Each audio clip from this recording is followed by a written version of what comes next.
areia quente. De noite eu vivo a cidade. Procuro em você uma poesia me hipnotiza. Somos só mais um clichê. Só falta você ver que eu vi.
Come to see my home.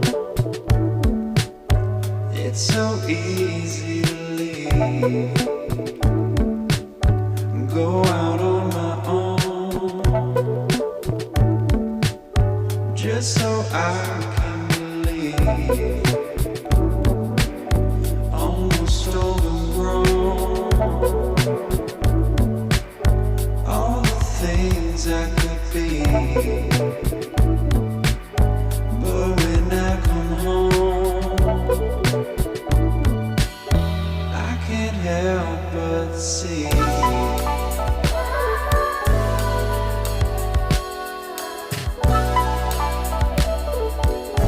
who I'm supposed to be.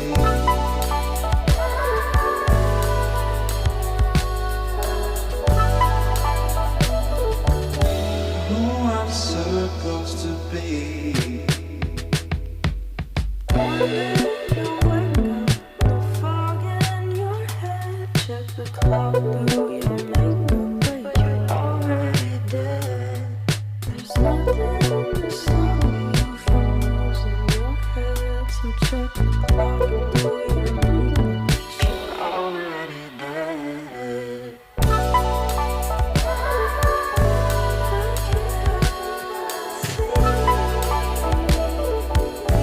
Who I'm supposed to be.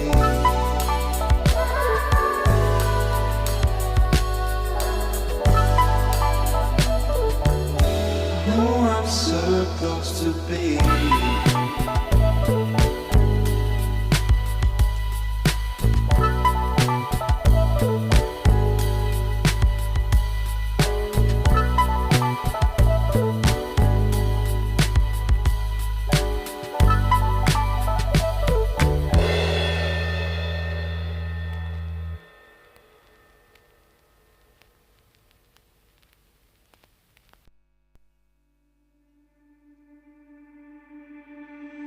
Can we flashback?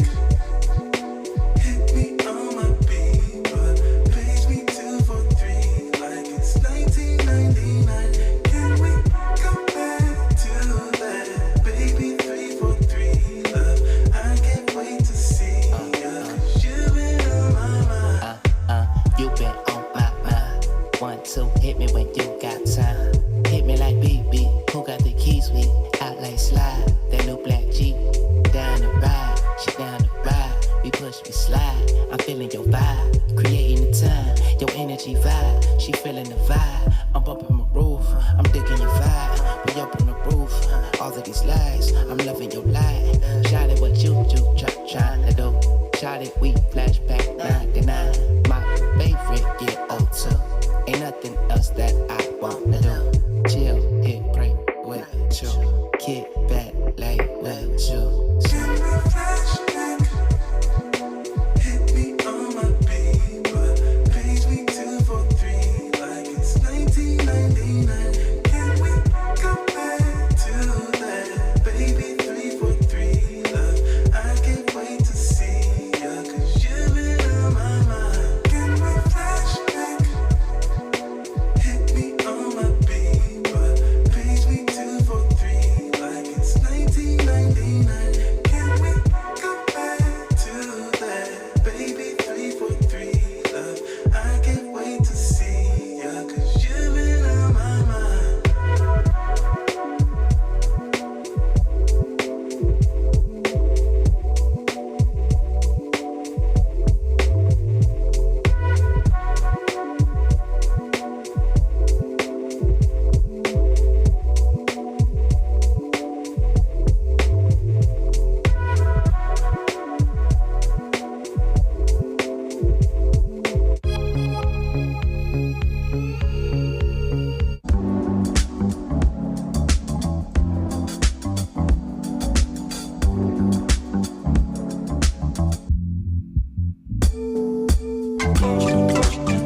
ask myself, was it really me? I blacked it out. She said, take the wheel and you gotta walk the walk. Now it's Friday night, I'm blasting off.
the times you try to show me. Do I care about it? I said no, no, no, no, no, I don't know what's it all about. When I try, the words are running out, and I start to doubt it.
Hits me like a sun rain up, 'cause it brings the roses on the ground. Can you feel the lights go down? 'Cause we fall in deep and turn up the sound.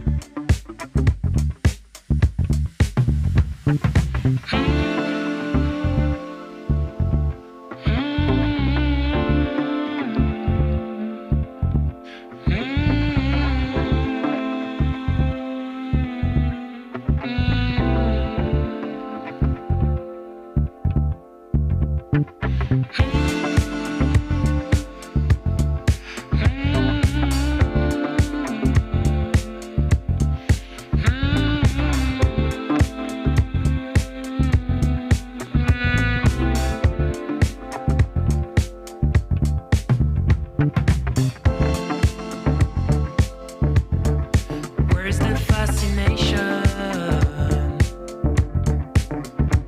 Are we giving up the fight? Is it our destination? Now do we need a lie? We need affirmation. Are we giving up the fight? There's no hesitation.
Uno, dos, hola, hola, hola, hola, hola, hola, hola, hola.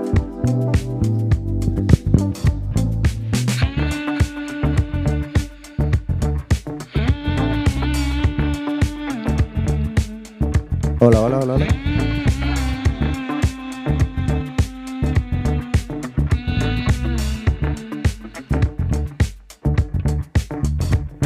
One, hola, hola, hola, hola.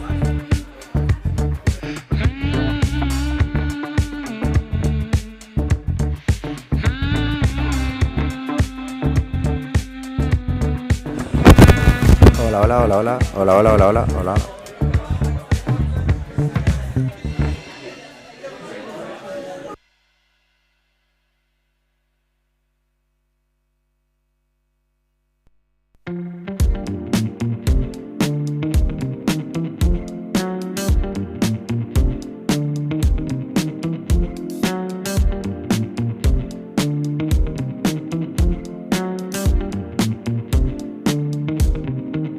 It's alright. We've played this game too long. End up in this fight. It's a no we cannot drive. It's alright. We've waited for too long. Couldn't take this fight. It's over when the night is gone. Alright. Hello, hello, hello, hello. Hello, hello. Hello, hello. Ja.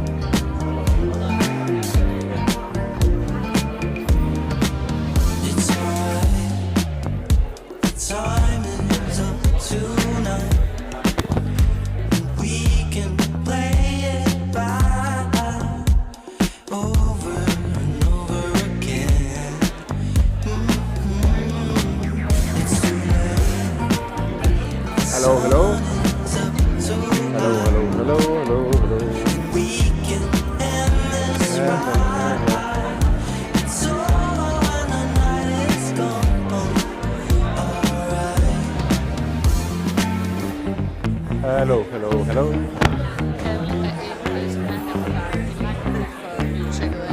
Okay. Perfekt. Du må egentlig gerne sige til Hola, hola, hola, hola, hola, hola, hola, hola, hola, hola. dem, der er på. Altså, det vigtigste er egentlig, at vi får fyldt.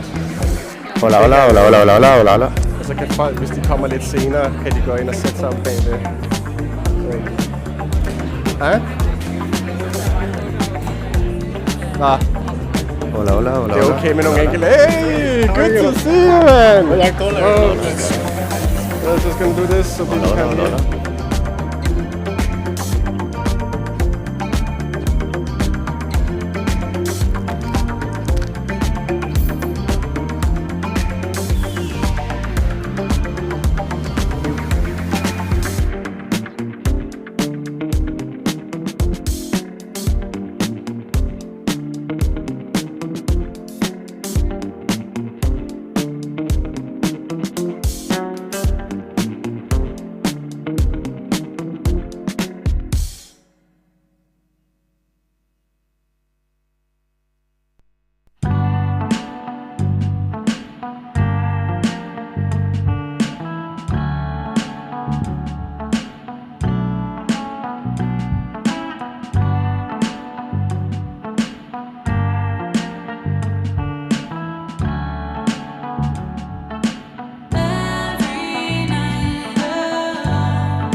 Hola, hola, hola, hola, hola, hola.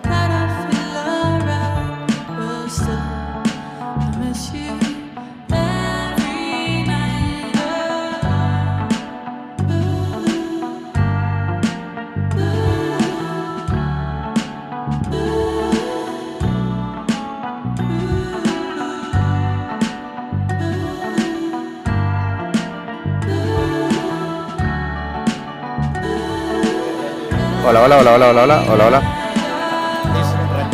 Today I'm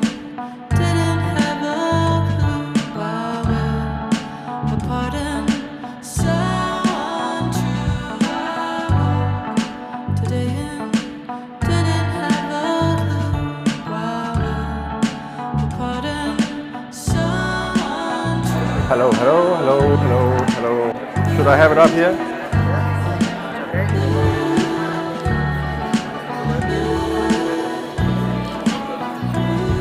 Yeah. Hello, hello.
Jeg tænker at begynde at starte. Er der det? Altså lige før jeg kommer ind, så venter du bare. Okay, jeg tjekker lige. We go 2 minutes.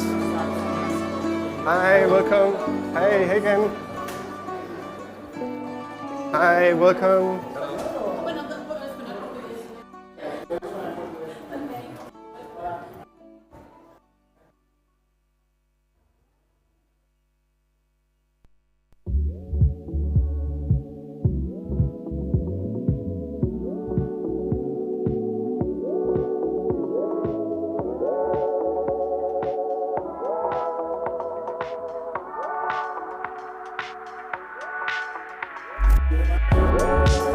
Right, we're gonna do it.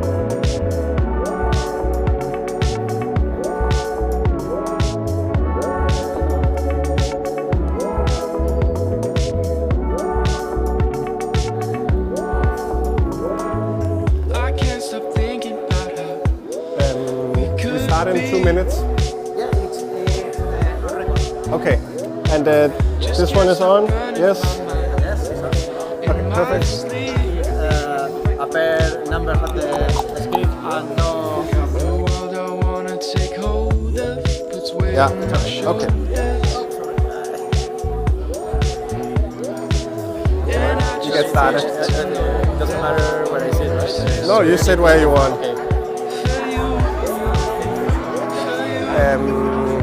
Vil du sørge for, at hvis der er nogen, vi kender, der lige kan sidde på første?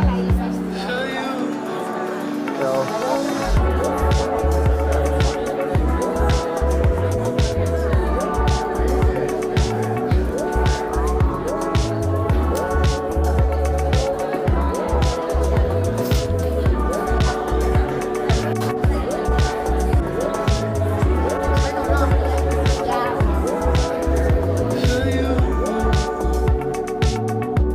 I wanna stay sober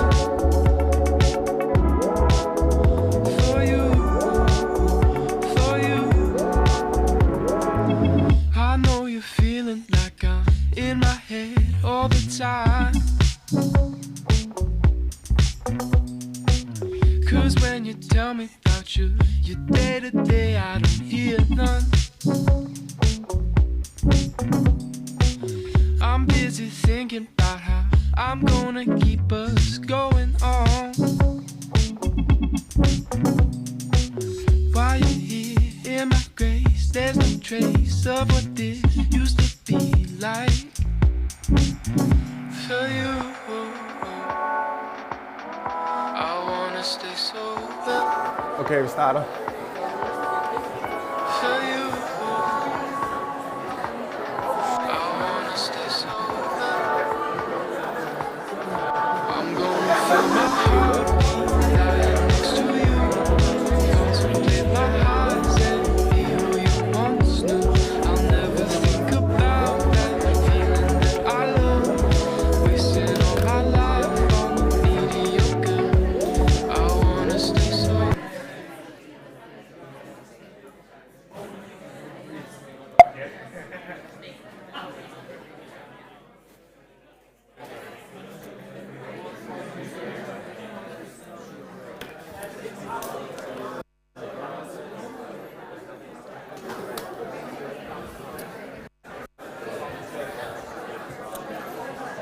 All right.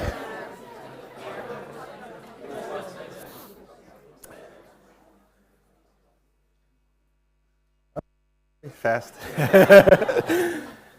So first of all, I just want to say, everyone, to be honest, I'm both super excited and a bit nervous because this is something that means a lot to me and something I've been working on for quite a while with a lot of you who are here today.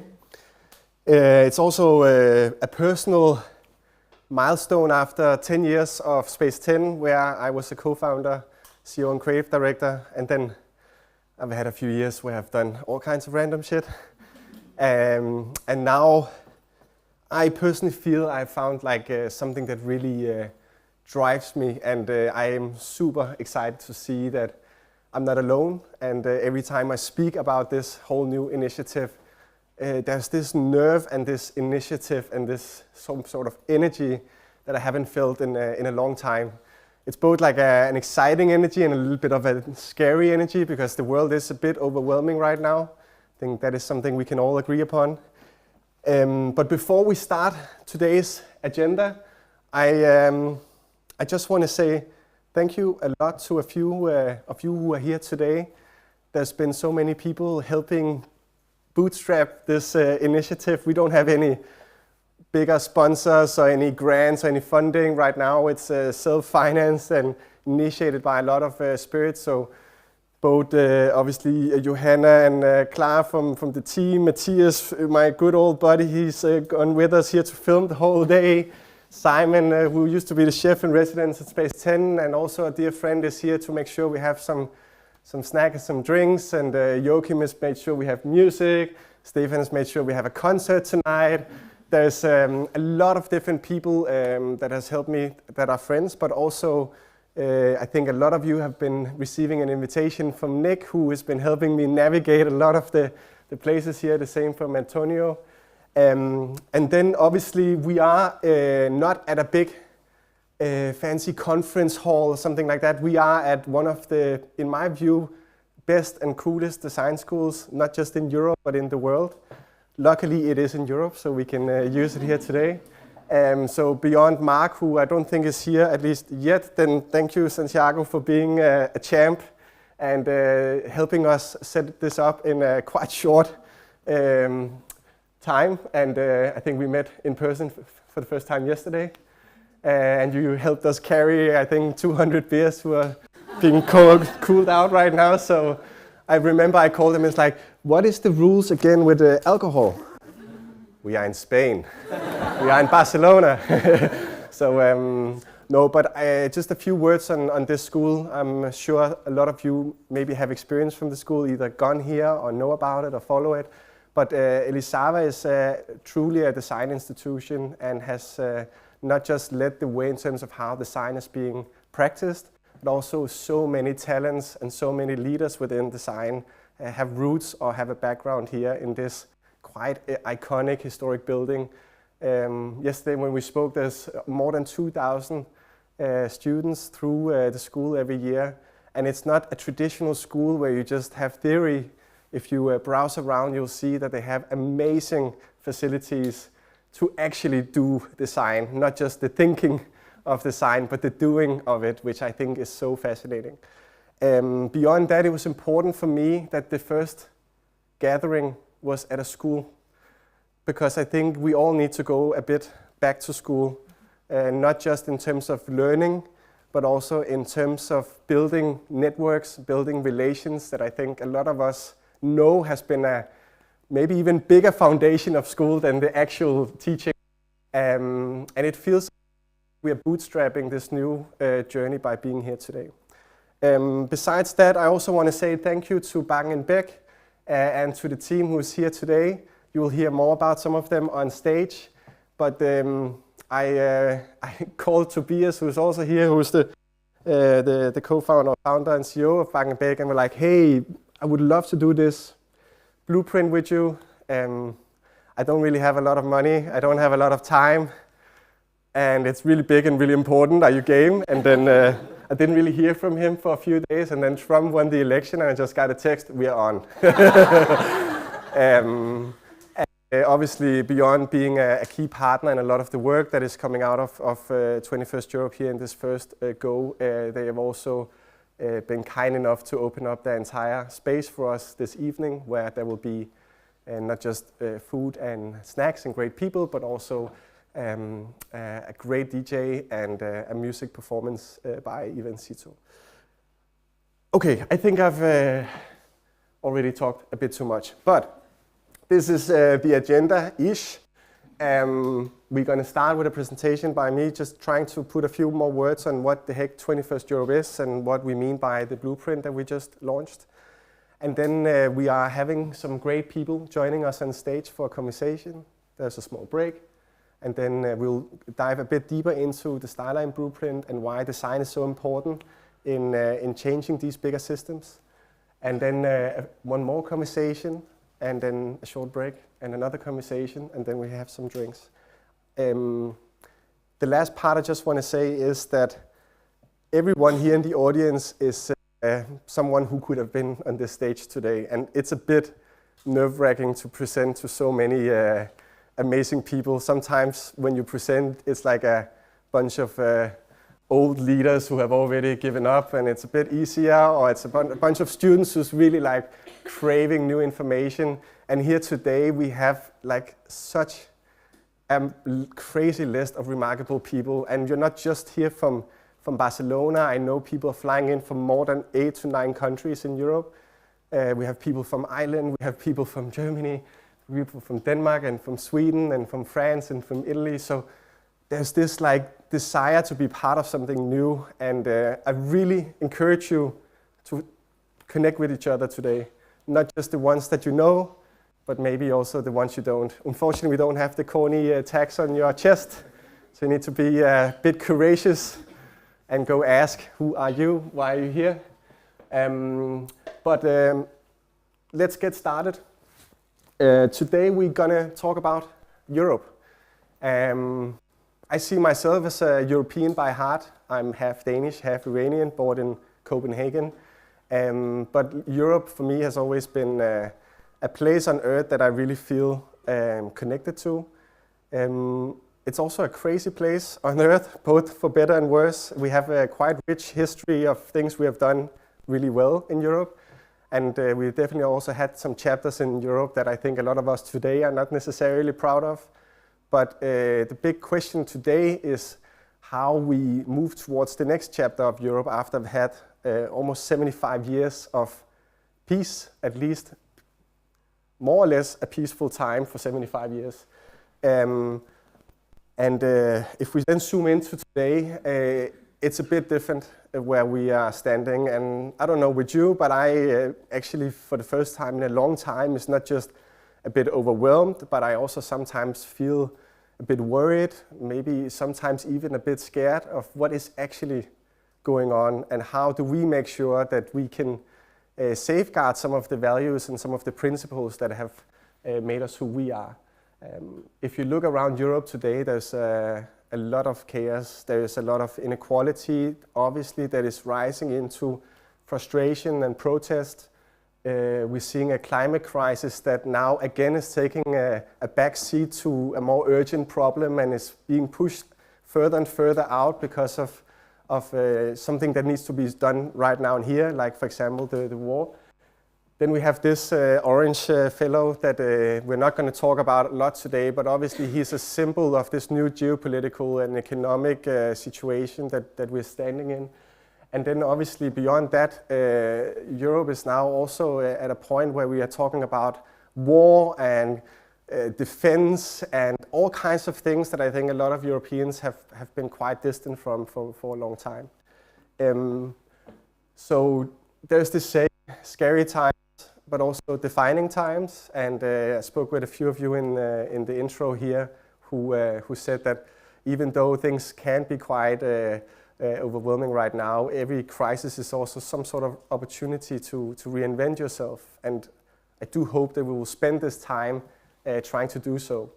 Obviously, design is a small part in a big puzzle. So I'm not trying to convince any of you that we can solve these issues alone, but I do think we play a quite big role in it. And for too long, in my view, this industry of design has been a bit too silent when it comes to things that goes beyond now and here and commercial viability and getting your stuff out and doing cool shit and all that stuff. And now I think we as designers need to face probably a decade of very different times where design needs to be applied in a new role. Besides that, I brought this quote with me, which I found quite interesting, because sometimes we in Europe find ourselves a bit too humble and too small, and maybe we have this almost like Scandinavian sometimes humility throughout the entire continent. Tuskegee said, like, look at the situation from above, right? Like 500 million Europeans are asking 300 million Americans to defend themselves from 140 million Russians. And obviously, this is to put it all on an edge. But I think in these times where we often compare ourselves with everyone else and what we are not good at, we sometimes also forget what we are really great at here in Europe.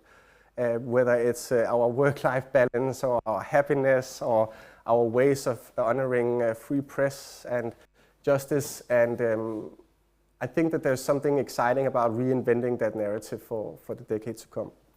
And that is why we have started 21st Europe, which right now is a new think tank. Maybe it will morph into more than a think tank.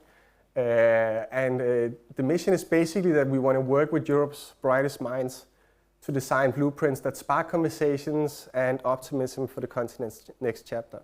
So it's very much a narrative project here in the beginning, but we do hope that that narrative will spark into more action in a second phase. The 4 agendas that we are working on is a connected continent, where we are very keen on looking at infrastructure and shared systems for how we move around in Europe. It's the collective well-being, our health, but also our security. It's to really still make sure a huge focus on, in particular, energy and sustainability or regeneration or all those words that comes with it. And then we are not fooling ourselves either that a big part of this is also around economic competitiveness and making sure that we also drive that in the agenda.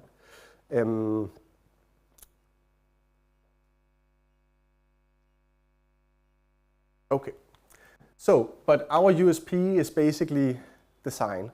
And obviously design is this weird name that you have a feeling of what is and what isn't, and it's, for me, a little bit like culture or technology. It's these broad terms that are hard to put in one, is what makes them important. It's the chaos between and something that feels like a movement than skill. And design is also something that in reality really shapes the world around us. It distills complexity, helps us give form to ideas, but also when looking at the future, it helps visualize and put words to something that might feel distant into something a bit more familiar. For us, the target group, or the ones we want to try to engage with this think tank, is twofold. On one side, it's what we would deem the design industry at large. So students, practitioners, studios, but obviously also larger companies and institutions, not just working with visual design, but also the idea of design as a strategic lever and change. And then on the other side, in a second phase, is what we would deem decision makers, both corporate and policy makers who takes decisions on big matters. Most think tanks, they just do this. They close themselves in a little space and they use their contacts over 30 years to lobby. And we want to start the other way around and make sure that what we do actually validates some interest and sparks some curiosity. And hopefully when we have built that volume, decision makers will listen. But we're not trying to build another closed group of experts who decides in a vacuum. Besides that, the last couple of slides here in the beginning is that we have like this 3-step approach to how we are at least starting this journey. We believe that if you want to engage in a conversation, you need to bring your own chair and your own opinion. You can't just sit, be silent, obviously it's a bit nerve-wracking too, because you need to put out ideas that people can critique and have opinions about. But our idea is to design blueprints that acts as some sort of combination of research and design, a vessel of what could potentially be possible, and also a way for us to shift the narrative away from the now and here into something that spans a bit more of a long-term thinking. But obviously, visions alone can't move mountains. You really need a lot of debate and engagement and people and energy to change things. So today is, you could say, our first more formal way to do that. But the larger goal is to also establish some sort of storytelling platform that goes beyond our own work, where we maybe already in fall will start to highlight talent, leaders, places, projects, initiatives across Europe that works with design and innovation for the future ahead. So some sort of media without necessarily calling it a media, but that is the larger extent. In a few years, we plan to host our first European Design Festival that we plan to have rotate, some sort of meeting where not just 150 people, but maybe 10 or 20,000 people. But for that, we need a bit more funding, so I'll keep you posted on that. And then the last of the 3 steps is that we want to build a new network, a network of people who want to be part of this journey, and obviously also a network of people who can take a lot of these things and make them into reality. So we are not fooling ourselves that this small initiative can do everything alone, but we think that there's a big chance that we can become some sort of interface or facilitator of a lot of these people who can contribute on big and small. So if we zoom out, there's basically 75 years left of the 21st century. And the big question is where we go from here. I would really urge all of you who haven't done it already also just to follow along beyond today, whether you are signing up as a member on the site. This time everyone can join. From the next time it will likely be that we will prioritize people who are members. It's free, so it's pretty straightforward, but it keeps us connected in terms of who we should invite and update. And then obviously, like everyone else, you can tag along on Instagram and follow the work we're doing, even though we are not here in the city every day. The last part I want to share, I'm just looking at my clock, should be okay, right? Is our first blueprint. So what I said, it was a lot of words, and obviously words without any real proposals doesn't really mean a lot. And we have developed a blueprint that we call Starline, which is basically a high-speed future for Europe. It's a blueprint that we have designed in collaboration with Bergen & Bech, and it's, you could say, our first of many proposals for how Europe could gear up.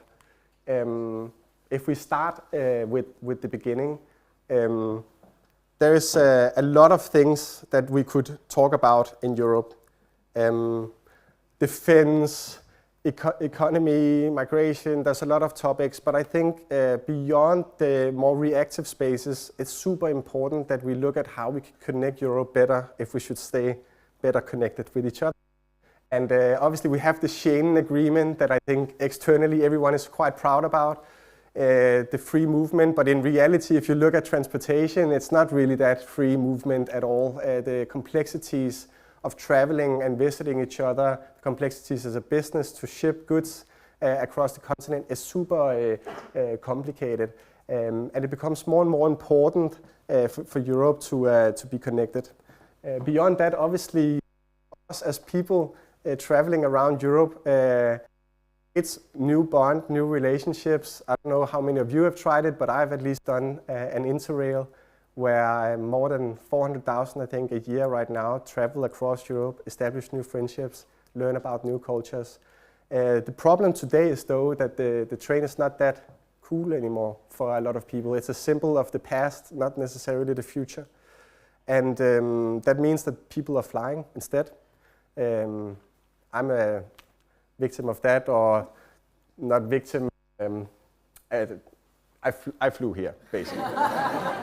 I actually looked upon how long it would take with train, but like 46 hours and 2 kids at home, it wasn't really plausible. But I think that's the point, right? And then besides that, building initiatives that can also foster more economic progress in the continent is important. Like we ship a lot of things within EU, and it's only around 18% of that is on rail today, which is crazy. So there's a lot of things in the making, and just to highlight some stats, like 8 billion passengers traveled by high-speed rail in 2023, yet fewer than 9% crossed borders. So a lot of rail today is within nations. Beyond that, there is a huge initiative in Europe called the TNT. It's like a policy instrument to really facilitate transportation more at large in Europe. So it's both trains and flight and all the other parts. The problem we believe with that initiative is that it's mostly looking at the infrastructure and not necessarily the experience around it. Then we're seeing that obviously shifting flight away into rail has a huge impact on the climate footprint. And from an economic point of view, quite a few studies, they have analyzed what China's been doing over the last couple of decades.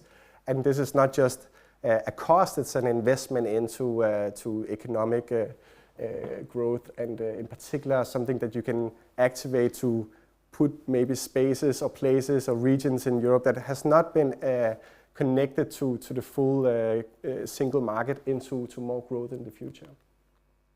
What we believe though is that this space really needs design, not just in the aesthetic layer, but also in decomplexifying things and making things a bit more holistic and driven from the customer or the citizen who's using these systems.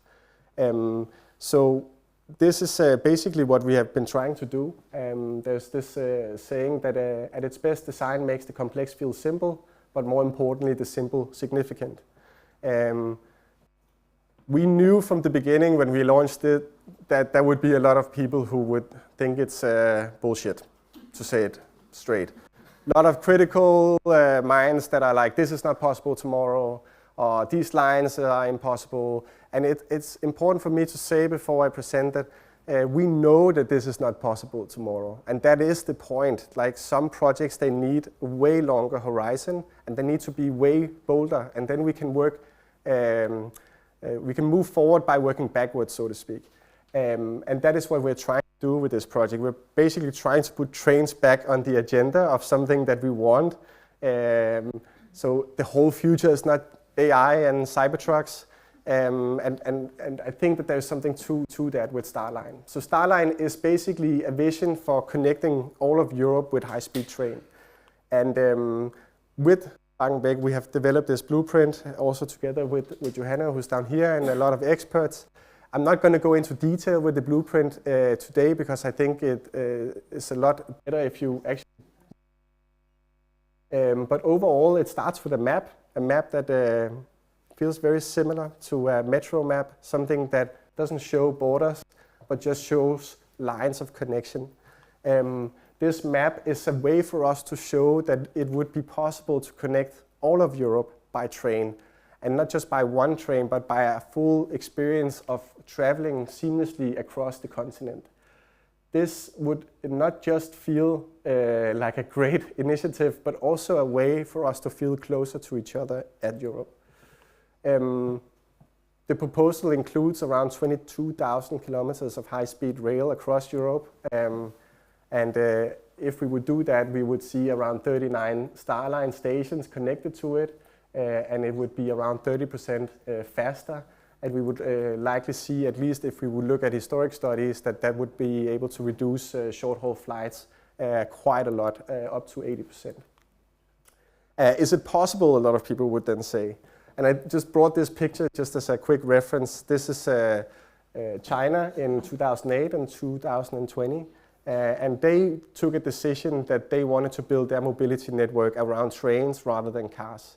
And it's pretty wild what they have been able to do. Obviously, they have a completely different situation and way of handling things.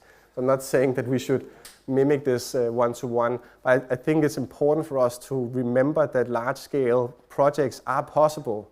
It's not impossible to build rail. It's something we have as citizens and civilization done for ages, but doing it together in Europe is what's obviously difficult with a combination of national interest and the European Union as an overall layer.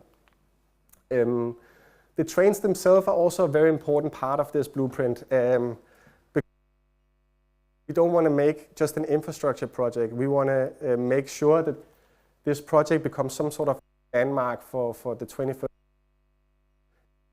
Europe has historically been quite bad at branding itself.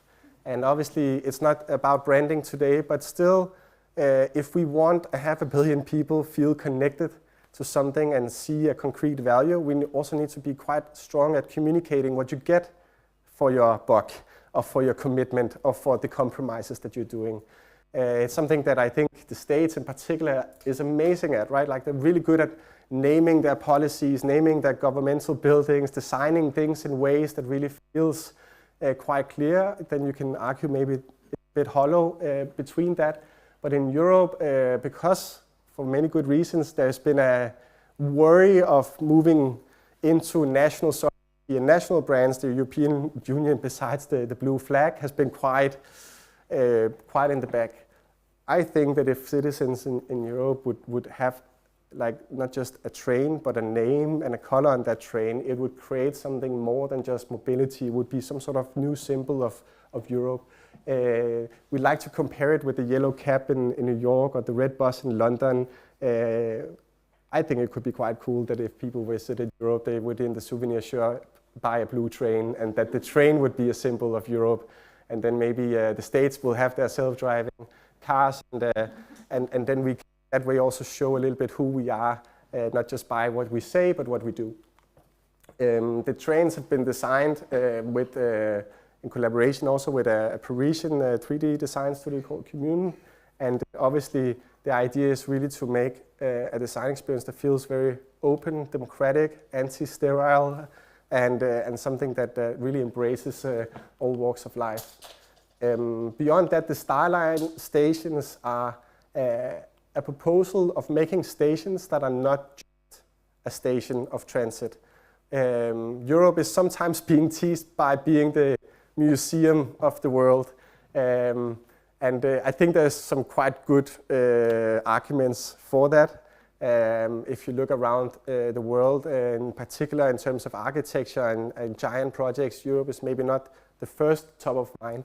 But if we in Europe, through these stations, would commission some of the best architectural studios to say, let's make something that really stands for who we are in these different regions of the continent, hopefully that could spark a larger movement of where Europe is heading. These stations are obviously also cultural and fulfillment hubs, and in our blueprint we are distilling the details of why that is so important. Beyond that, obviously building a system like this requires a lot more than physical structure. It also requires a lot of investment in technology and in digital systems. And this is actually one of the biggest problems of rail today. Buying a ticket is impossible. It's closed systems. There's not a lot of information that travels between operators. And in turn, most people, they tend to go to buying a flight ticket, which is a completely different experience and system in itself. And of how we are envisioning it.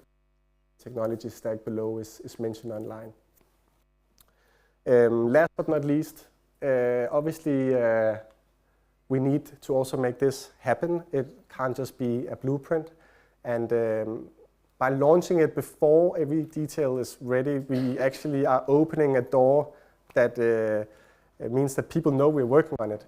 And since we launched it, I think I've received around 250 emails from different partners who want to engage with it, including people from the EU, including 3 of the big train operators of Europe, and including also some of the largest investors within infrastructure and transportation in Europe, plus a whole bunch of design studios and other experts.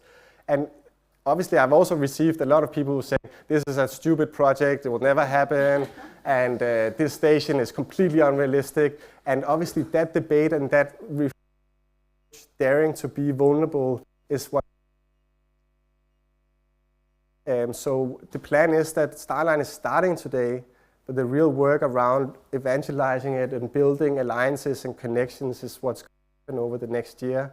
And then we really hope that a lot of these things will influence the decision-making process around the whole TNT network in Europe, which obviously will be a big vehicle for making this happen. So we are trying to put it on the agenda, make sure people in Europe know that we really care about this. And then we are planning to find the right partners who are already working on this to make it happen. I do hope that within at least my lifetime I could take a trip in a blue train. And even if it's not blue, it's also okay. But I do think that the blue color is quite important in it. So that is a way for me to wrap up. We are definitely not proposing a final solution here. It's more of a direction than a destination that we are embarking on. And we will also work with a lot of other projects. So we are not a think tank for trains. We are a think tank for Europe, which means that on the side you'll also be able to see some of the other big systems that we are hoping to address over the next many years.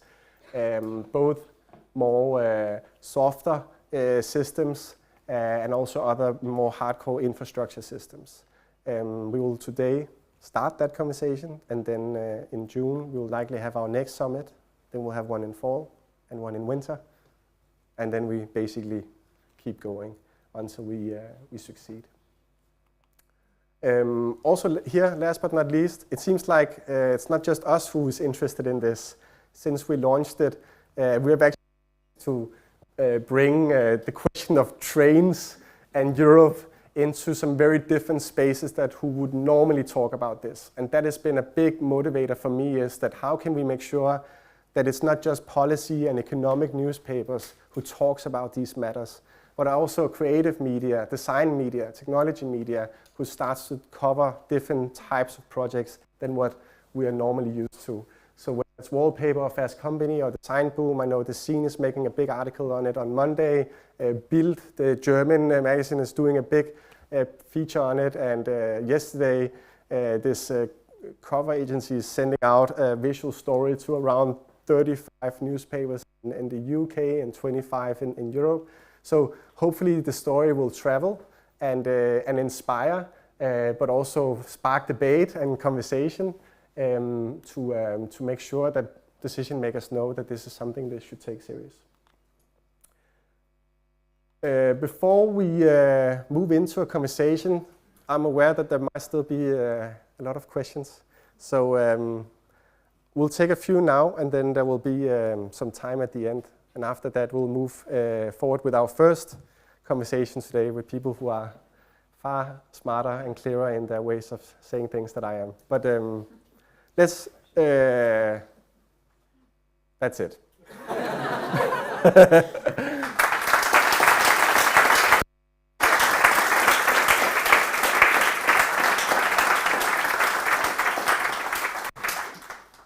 All right, any burning questions like this doesn't make sense, or what about this, or who are you? Where's the money coming from? Always provoking to be the first. It was just, yeah.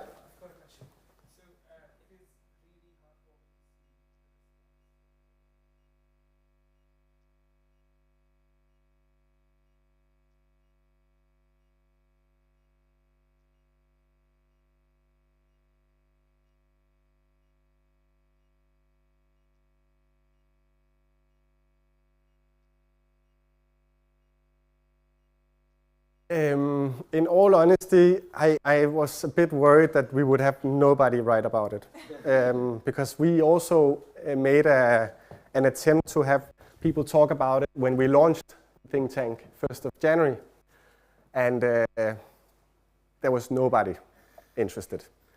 They were like, this is way too early, we don't really know, maybe next year. And you could just see that like media is not geared towards stories like this.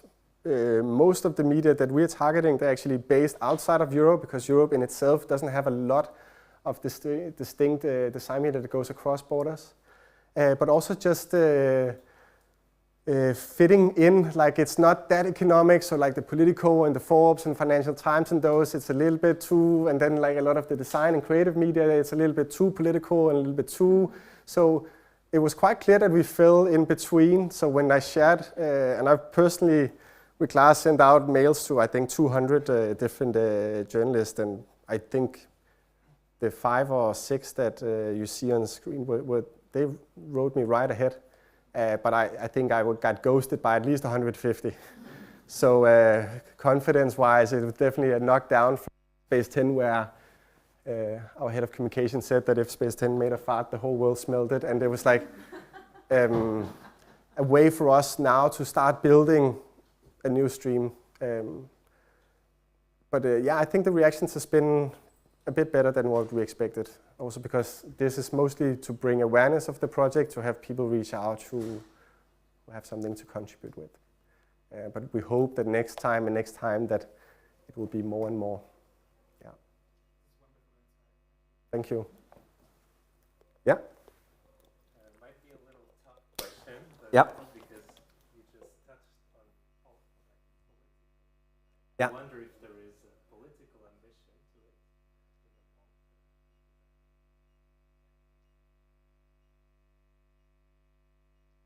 Yeah. But, when you get so many people galvanized, and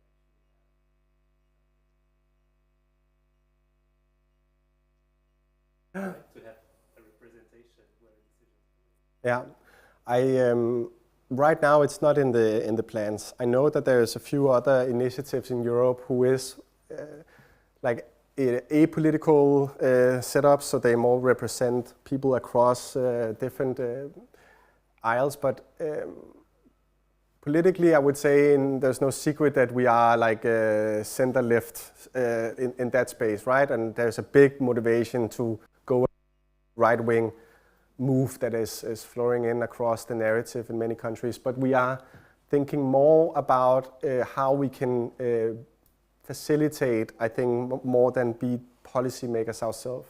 Some of the works that we're doing right now is to launch a more dedicated media platform, but also right now thinking about launching some sort of academy for industry to help them navigate Europe, and maybe down the line it could be an investment fund to invest in Europe, or it could be more political around navigating decision makers, but I don't foresee that we will be a political party. That's pretty clear. Yeah. Yeah?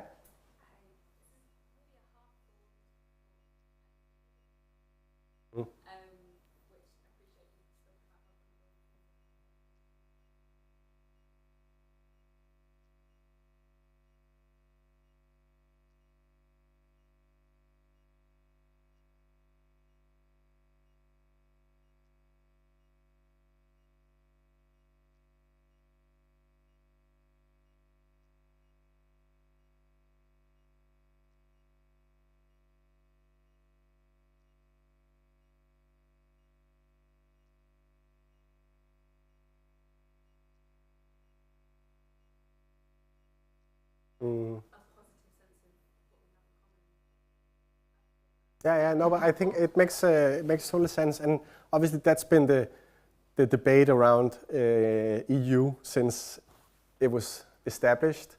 Is this a move towards becoming a federation? Is this just a thin layer of facilitation? I think for me, at least, I see Europe as this family. Like, there's the weird uncle, and there's the someone who you connect better with than others, but like overall you are still in some sort of value-related network. I think the beauty and the strength of Europe is obviously its cultural and national diversity. So I think at least we are not proposing that. We are going to work with all the systems that an individual nation would not be able to do alone. So I think this is a great example. The energy question is a good example as well. there's also, on the flip side, a reality check I think we need to face in Europe, in particular something that was debated a lot after Brexit, which is, are we truly better in isolation and alone? And I think it's quite clear now that that is, in my view, a naive thought that an individual country in Europe will be able to defend what they want to do towards the US and India and China and all the other major economies. So I think it will be very important in the next many decades that we create a stronger sense of bond with also policy and decision making. I think the fine line will be how we do that, so people, they don't feel that suddenly a lot of the decision is moving to Brussels. And obviously that is where also design can play a big role, because people have no clue what's going on. So communicating and showing in design's best ways what you get, so you don't just get the TNT network of rails, but you also get the train itself. I think some of these initiatives will be important. Yeah. Yeah, 2 last questions and then we move on. Nick?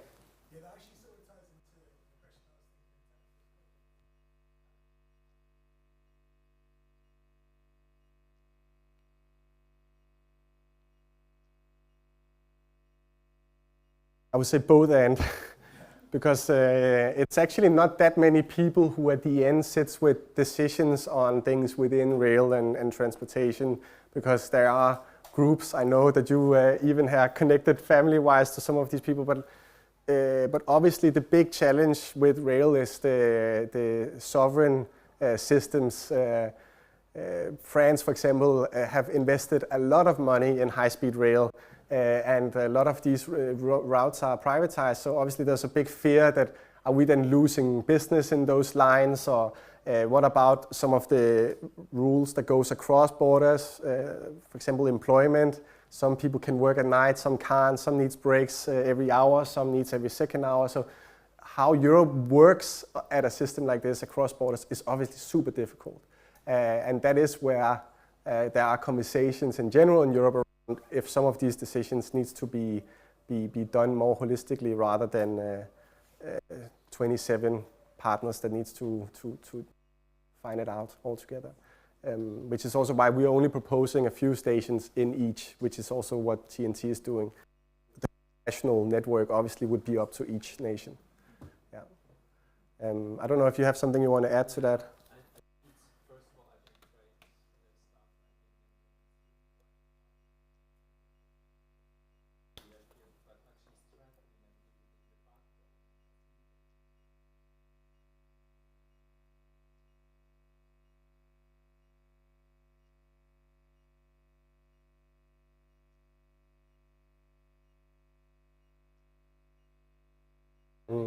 It's coming in the right moment, or maybe different pieces will go first. Yeah. The software system will go first, faster than the.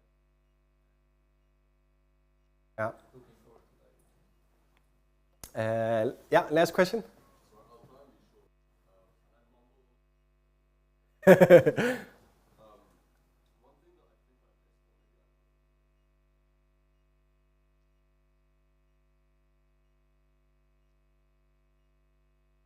Mm.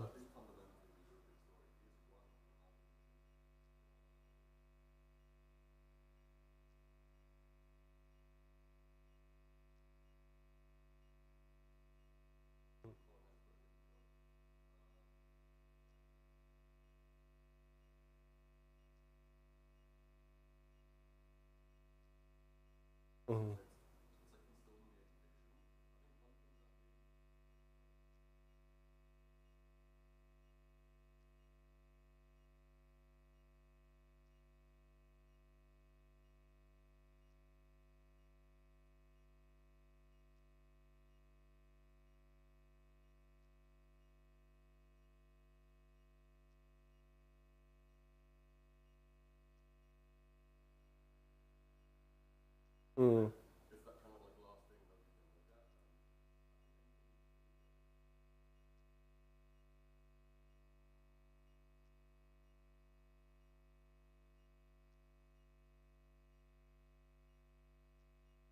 Yeah, I mean, not 100% sure I 100% get your question, but in highlight, like there's definitely one of the blueprints that we have in our roadmap that touches upon education and Erasmus and the exchange of education across borders. But again, I think generally education should be something that is based in the countries where they take place, and where we are not suggesting that EU suddenly should go in and overtake educational platforms at all.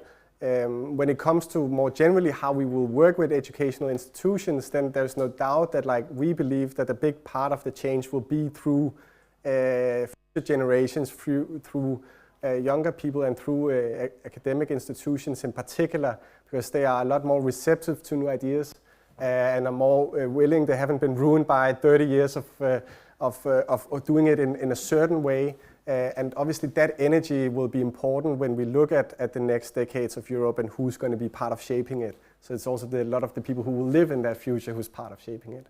I think it's my best attempt to answer at least some of it, but I'll find you in the break and then we can do a deep dive in it, because I'm getting a few cues that we need to move on. But and welcome to Barcelona.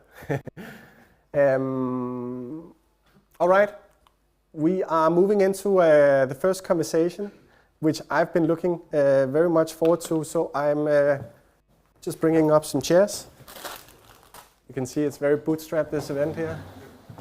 And then I would love to bring up Kara and Johanna and Ivan to the stage.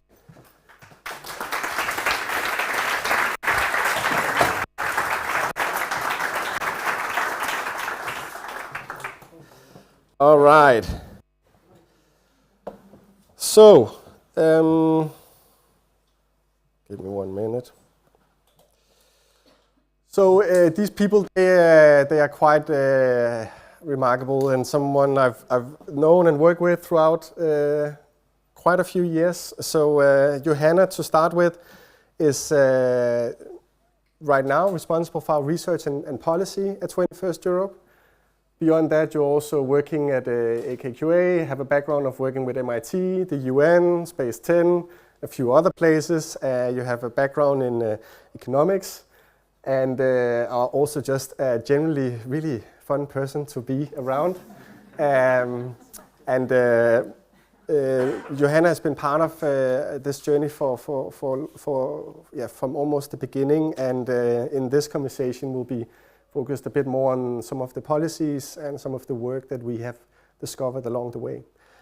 Then Kara, welcome, is the VP or Vice President of Regenerative Design at Frog. You have basically been exploring the science role in large-scale transformational projects, a lot of companies and institutions. I've also had the few years at Space 10 with IKEA on a project, and I think at that point it just clicked.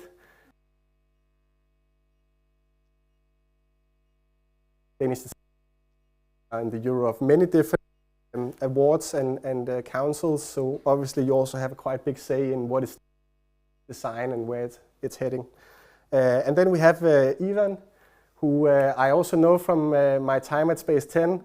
And you are a man of many traits, both in terms of your background being a Swedish, Belarusian, Russian Brit, I think you called yourself. You have worked with insights and foresights for some of the world's biggest companies and clients. And if you're not working for some of the biggest companies in the world, you're also working at Bar Europa in Stockholm, which is quite suitable for today's conversation. And are also a lecturer at different design schools and institutions. So today we're going to start framing it a conversation about design, leadership, and policy's role in changing these big systems. So if we want to understand where change happens, we have to look at who holds the pen. Every ambitious project, whether it's a moonshot, a policy shift, or cultural movement, is shaped by a web of influences. Who makes the decisions, who funds them, who resists them, and what happens when design is placed at the center of these forces. not just as an aesthetic tool, but as a way to reframe problems, shape policy, and reimagine the systems we live within. And that is the conversation and the tensions we will discuss today. I realize that the mics are on the table. And there was something around 5 seconds. And then it should turn red. Yes. Johanna first. Okay, Johanna, Starline is more than a vision for high-speed rail. It's also a reflection of how movement shapes Europe's identity. You've been quite deep in this research behind the blueprint. What are like some of the key insights that really stood out to you? And either in terms of what's possible or what's really holding us back today? I love this question. I think you mentioned it as well, but all of 21st Europe, and the Starline especially, really sits quite neatly between reality and speculation. And I think when we remember that the time horizon here is 75 years, then we get to go into a place, not just within research, but also with design, of really testing our boundaries and starting to ask ourselves questions. And just like you point out, this isn't just about high-speed rail, but it's about questions of mobility, identity. What does it mean to be European? I sit here as a half Japanese, half Danish person who grew up in the US, but I'm still very much European. And I think that's something that has been quite interesting in the research process, is how far to take it. And as you mentioned, there is the TNT network that is a plan that's under implementation and has a lot of these routes already identified, but where do we even go further? And I think a lot of to someone's question around the feedback that we've gotten, there are some parts of the research where we decided to take things intentionally a little further that we thought might get a little bit critical feedback that actually haven't. And then there's been other areas where we've been surprised have been more hot topics and provocative. And just some of the questions that we discussed in the research process was really, what if Europe invested more in Eastern Europe? We have a lot of the routes, connect Eastern Europe to Central Europe. And it's just an example of how designing and researching something like this really starts to unlock all of those questions. And I think at the end of the day, to your actual question, there's 2 points that have really been insightful throughout this process. And the first is, what does it take to actually reach a place like we've reached with the Starline? And I think the first answer to that is really just having the ambition. The ambition not just for ourselves, but the ambition on behalf of our children. If we're looking at a 75-year runway, what do we want the future to look like beyond what is just technically or financially feasible today? And I think that's exactly what's missing in a lot of the conversations with Europe that we also can touch a little bit on. So one point is really the ambition and understanding how we step out of that mindset. I think that holds us quite a bit back in a lot of these situations. And then on a much more practical note, you hinted at this as well, but there's so much work that needs to be done when it comes to the user experience. And that's what's really exciting and also interesting about a project like this, where so much of the design and the planning of the physical infrastructure actually already exists today, is already on the roadmap for Europe. But when it comes to actually the user experience and the feeling of, as you mentioned, it's not just 46 hours train ride today, but then you need to go to 3 different sites and you need to check their separate timetables to see if they work. And then on your phone, you're gonna have 3 to 4 different tickets with different scanning systems.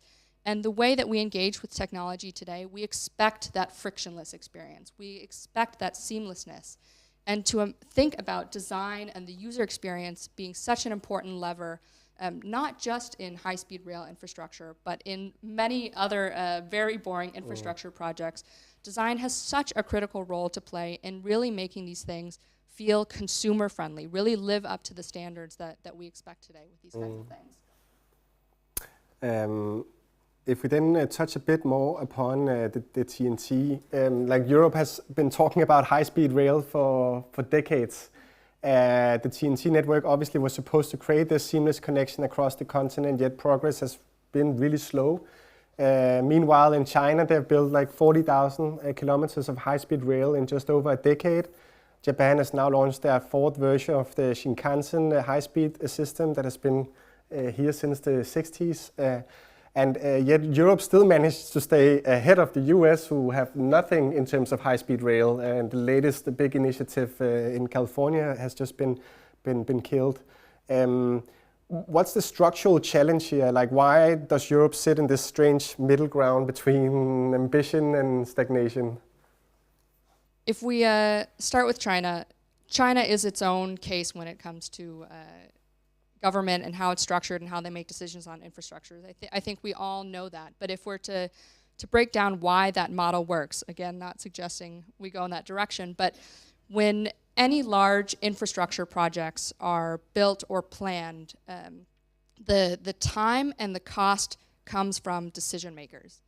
It comes from people who can't make up their mind or change their mind, or a new party gets elected and they kind of want to do a different thing. They don't want the train to be blue, it's got to be red now because something. And that's where the money goes. It goes when you have people out on the construction site and they're waiting to build or they're waiting to do something, and there's a couple of guys, and it's usually always guys, in an office somewhere or in a government building trying to figure out what color they want the train to be. And I think something that the Chinese example is that they have all of that. They're in agreement, they know what they're going to do, they have a plan, and they execute. And I think that there's something in having that plan and having that shared vision that Europe can take away from that. That Europe can also understand where our priorities are in terms of, we want to do this so we can do this.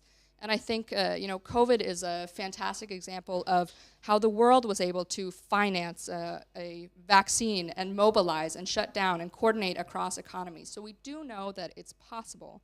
It's really about the will and the desire to buy into a vision and move towards it. And I think that's definitely where the Chinese example is a shining one, and in terms of coordination, and something that Europe historically is also very good at coordinating and understanding and having a shared ambition.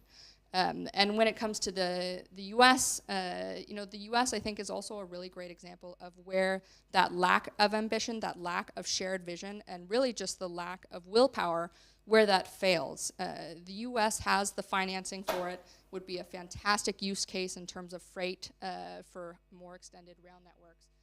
But there just isn't the interest there. There's legacy infrastructure when it comes to cars, very much a car country. And so I think Europe really sits in this in-between place of wanting, let's see how much anymore with the right-wing movement, but wanting to be much more coordinated and have this shared vision, but not quite committing to it fully. And I think that's really where the missing pieces are for Europe. And that is a perfect segue towards Kara.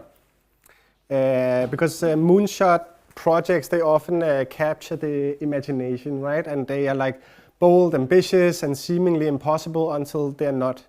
But their success isn't just about breakthrough technology or visionary leadership. It's also about making them work in real worlds, ensuring that they have relevance for the people who will use them and the systems that will support them.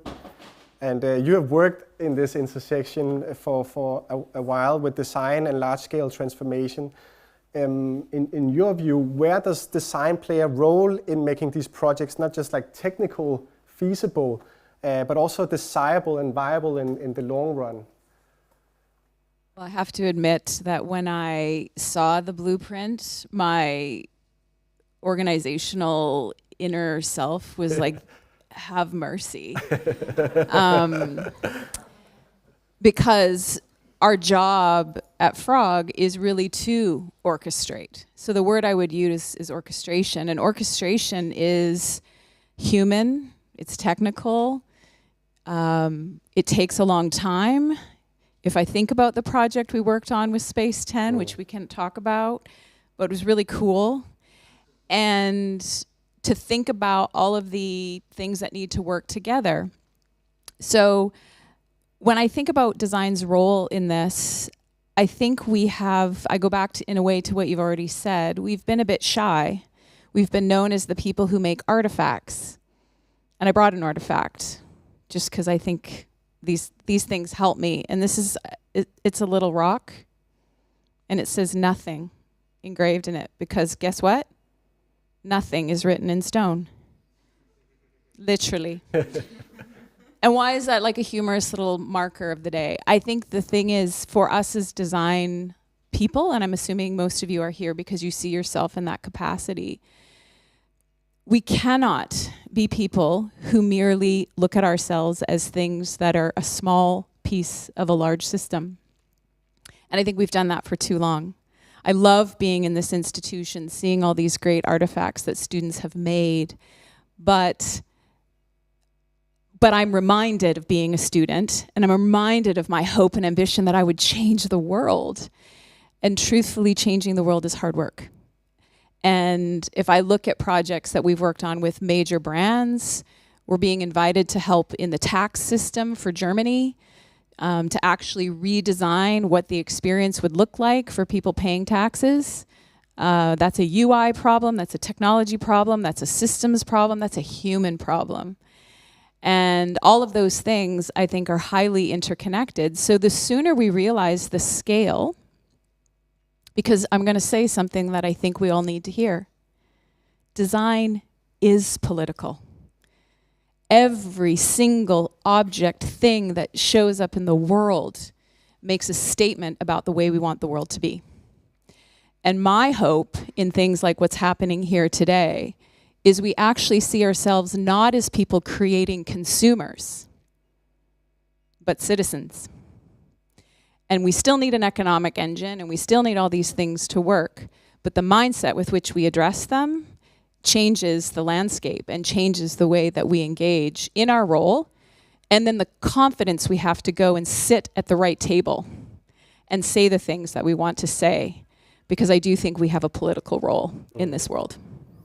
And that brings me into a question I know that you are deeply involved in right now, which is leadership and tomorrow's leadership. Because leadership is often what moves things forward, or what holds them back in many cases too, whether it's in politics or business. Decision making can be really slow, it can be risk averse, or driven by short-term incentives. So big choices are often deferred, and when they are then made, they're not really always designed with people in mind. They have been done in a vacuum. So like from your perspective, where does design fit into that power dynamic of leadership tomorrow? And can we influence leadership, or do we have to work around it, or what's going on in this space right now? Well, I think design leadership is under fire. I don't know how many of you feel that way. If we talk just leadership in general, leadership is under fire. So to be a good leader and to speak up and to speak about a truth that you believe, to hold true, to defend something that you believe is the right way to go is really hard to do. And you've been at a table with me where I wished I'd bought bothcanbetrue.com, because I actually believe leadership is holding two opposing ideas at the same time. And so to work around it, sure. That's why things like this blueprint say, I'm not going to wait for the European Union to come up with the plan, to show a plan of what I want it to look like. But I also have to play nice with the people who might fund it. And so for me, I'm highly passionate about what the shape of leadership will become in the future, because it's crumbling in such a way that we're scared to say anything and scared to do anything. But I think what design's role can be is it can give, as this example of the blueprint and anything else that you put out into the world, it can give people something to rally around and something that they can grab a hold of and have a vision of a future. And I think the controversy you will face, and that we do face, is important to get the agenda right. It's important to have opposing ideas and conversations. So one of my side projects is actually to help leaders become wild again. And wild doesn't mean crazy and erratic and unreliable.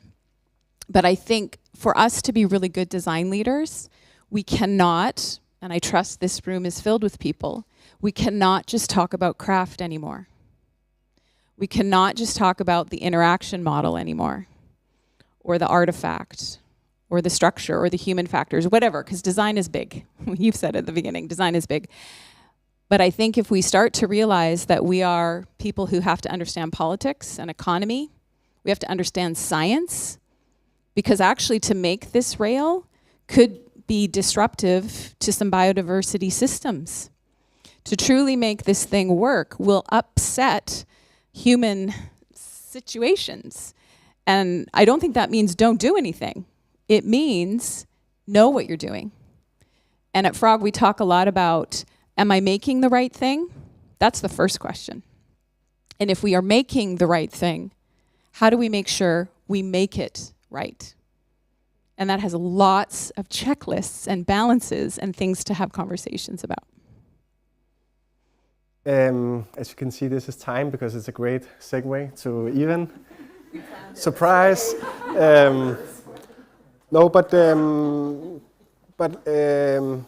Talking about big systems, whether it's transportation networks, brands, or governments, they don't change overnight. I think we all know that, but they evolve in response to culture as well, and to policy, and to the invisible undercurrents that are basically shaping our world. Your work has really been focused on trying to see beyond the immediate for a long time, understanding the forces that play before they become obvious, see trends and signs and patterns in the chaos. How do insights and foresight factor in when designing for these very long-term systemic changes? A very good question, Kova. Thank you. I think just when explaining how insights, foresights, and trend forecasting, which is another thing I do, work, I always say my job is not to predict the future. It's not to paint an image of what the future might look like, but it's actually to help others to create the best possible future. To go back to what was just said before, what best means is something we have to define and kind of take responsibility and know our politics. So I don't need to go there, that was covered. But what I also want to say is that whenever there's an insights brief on my desk or a question about how can we use insights to solve this question, I just see it as an invitation to a conversation, which can open the door up to a lot of different stakeholders. And I think that's both the challenge and really the opportunity of insights work.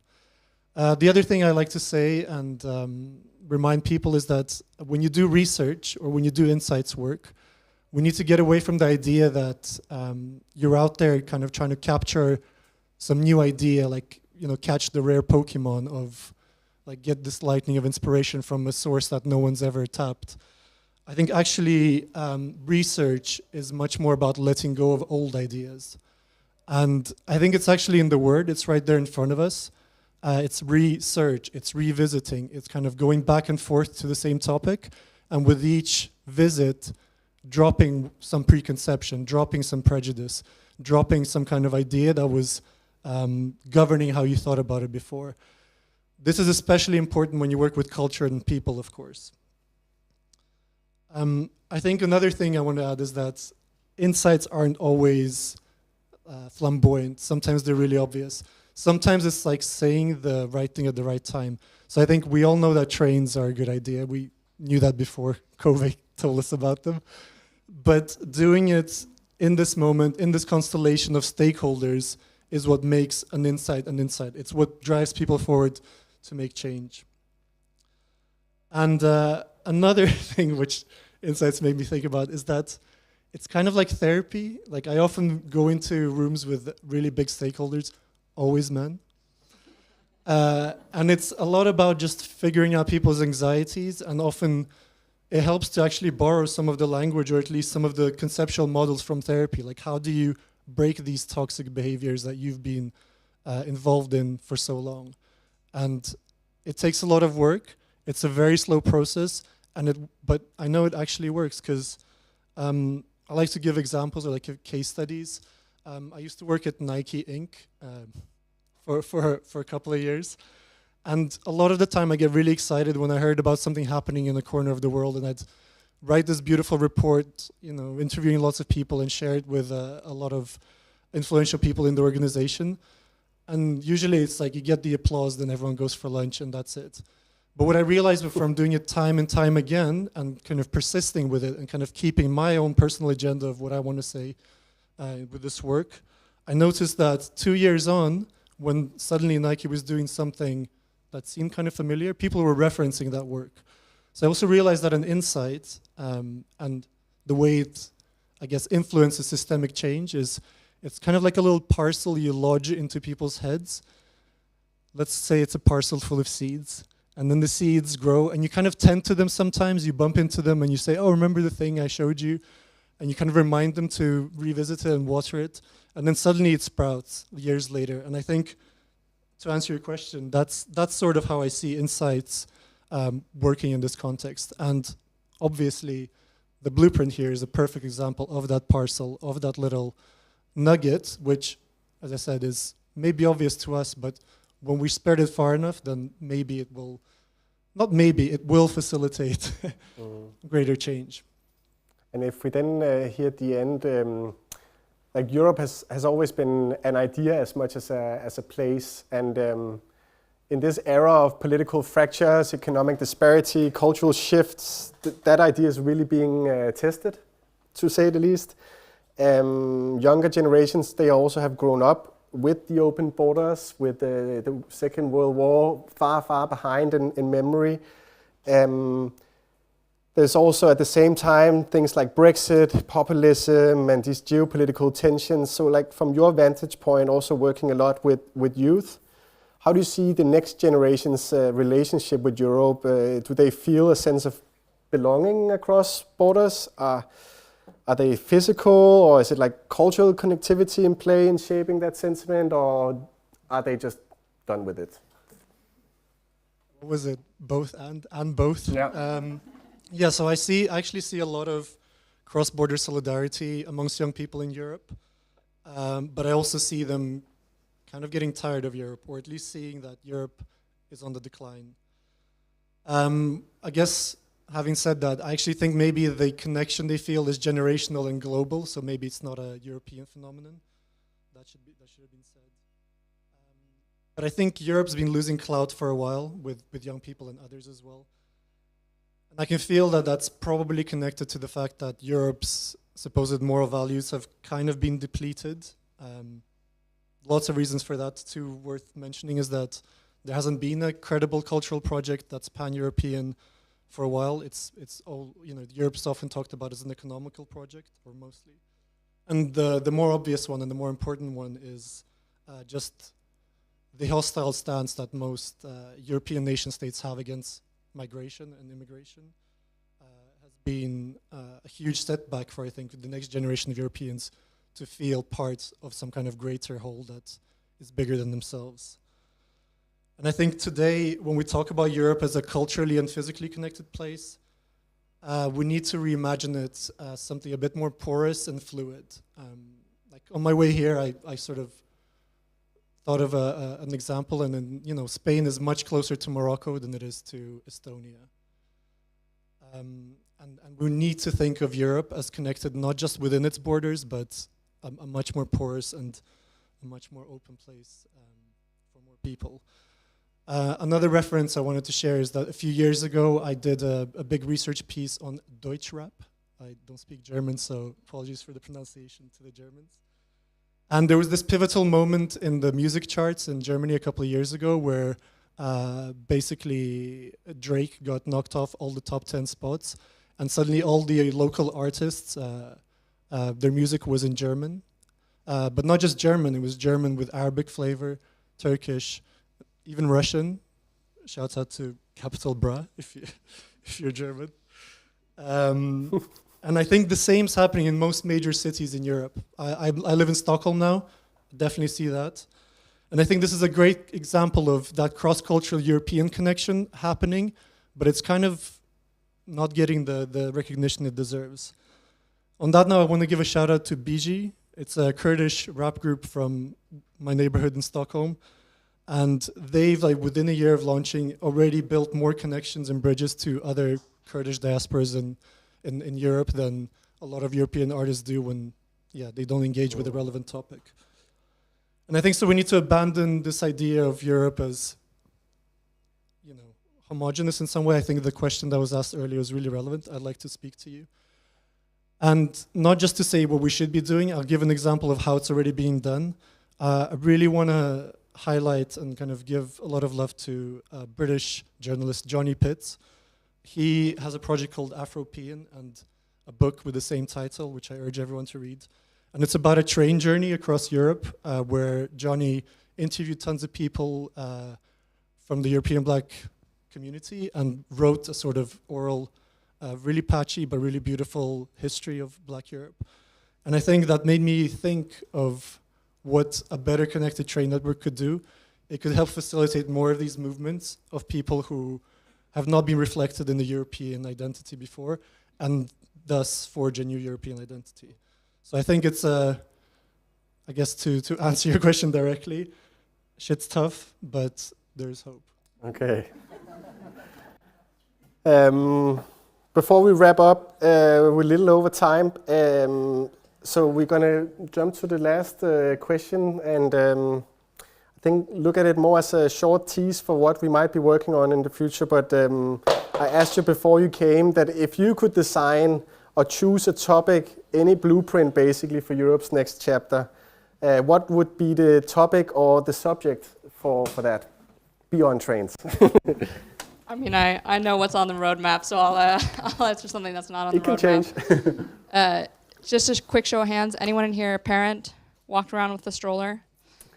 I think if you walked around with a stroller in any European city, then you know how fucking hard it is to get up and off of sidewalks, how to get into stores, how to cross the street when the elevator on the metro is not working. And I think when I had kids and started walking around with a stroller in Copenhagen, you feel so directly what it's like to be someone with a disability, to not have access to public spaces, to feel like you're out of place, that you're an inconvenience. And I think that is really an important topic that I'm sure we will, but is something that I think, having lived quite a bit in the US with the American Disabilities Act, that Europe really needs to step up when it comes to people with disabilities. Kara? It's hard to say one. I know, but it can only be one. So I'm going to get a bit personal. 7 months ago, my sister was killed by a drunk driver. And I'm really passionate today about how we design for death. I've spent too many hours, minutes, seconds, trying to figure out how to de-digitalize her and to get access to her when I'm her sister or my mother who can't get access because she didn't have a will. Get a will.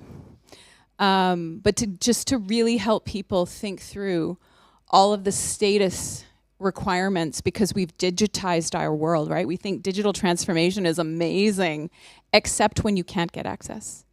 And so I have a new passion, I guess, one I didn't expect, that I think we need to talk about. What does it mean cross-culturally? When we have different cultures, how is death dealt with? Loss, but also just the technical and the infrastructure of losing a loved one, I think is a really interesting topic I wouldn't have expected to say from the front today.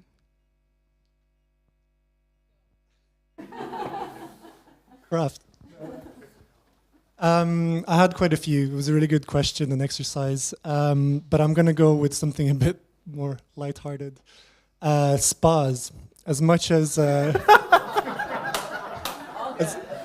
listen to me. No, as much as I try to delete and erase my Russian heritage and past, I cannot kick the sauna habit. And it got me thinking about just well-being and care that's publicly shared. And I think there is a really beautiful history of bathhouses, saunas, sanatoriums in Europe, which has been forgotten or privatized and turned into a luxury. So I think there are lots of ways that we can explore how to steam and wash the continent. And through that also explore public health, bacteria, lots of fetishes. I'll stop here. And that is a perfect segue into a short bathroom break. So thank you all for coming.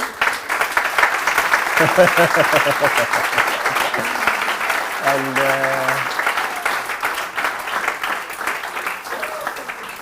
thanks for listening. We do have a buffer, so for the ones of you who are already worried about the plan, we should make it at the end. But we're going to have a 10-minute break. There's a few toilets out there and some water. And then when we will be back, Iris will be presenting the design behind the Starline a bit more in detail. That was amazing. So good, so good.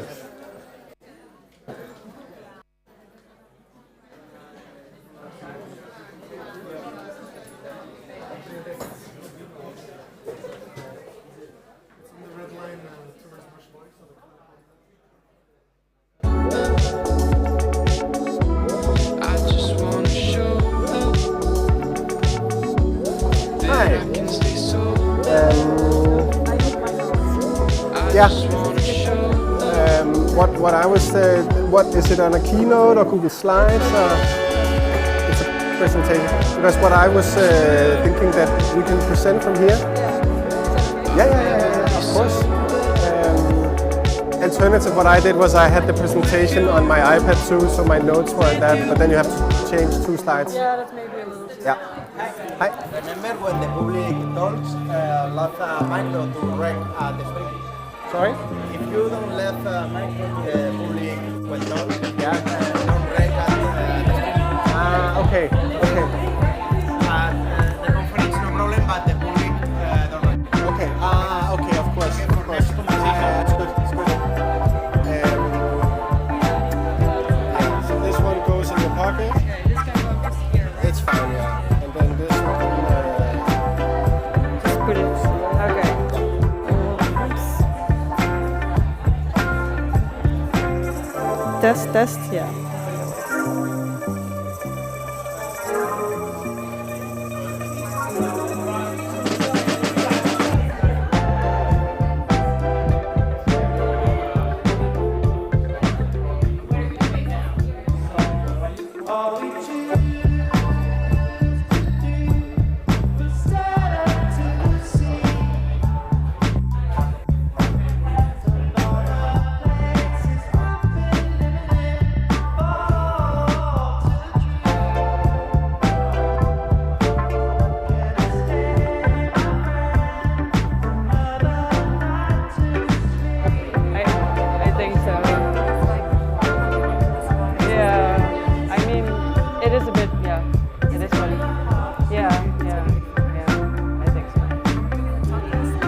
Yeah, yesterday evening, so it's a bit, but it's gonna be good, yeah.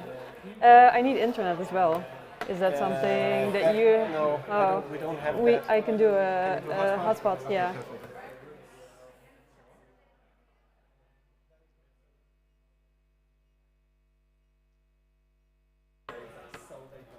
And if you want to sit, it's also okay. Like you should do what you feel is most comfortable. Okay, yeah, maybe I will do that actually. What's this? I'm always...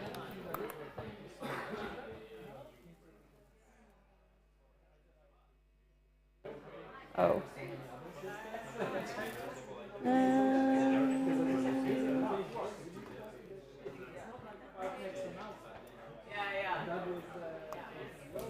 Oh, it's already working. Okay, that's good. But then I guess if I do speaker, this doesn't work. Huh? It's mirroring, I guess. I need to have like 2. Yeah, then you do this. It's in Dutch, so I think. I think I can still see it. It's this one, I think. Yeah. Yeah, stop synchronize here. Yeah, and then I can. Okay. Yes, thank you. I will then.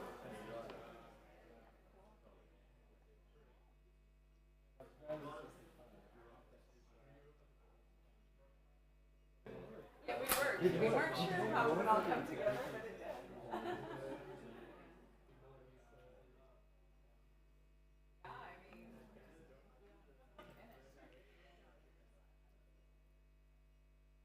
How are you feeling? Huh? How are you feeling? I'm good. Yeah? I'm just time conscious? time. Yeah. I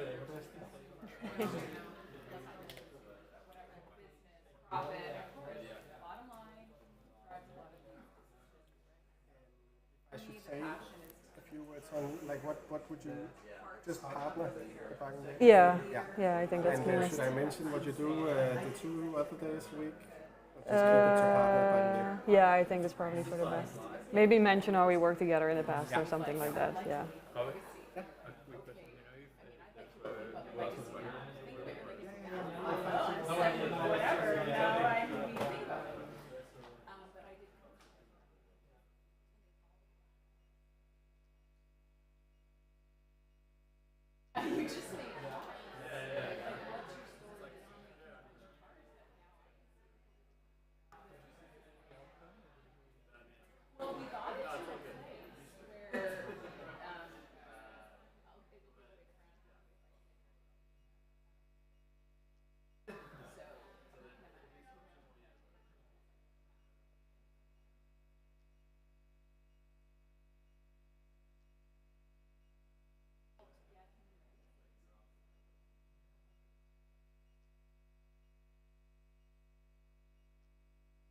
Part of it was creating an artifact, right? Part of it was creating a physical artifact.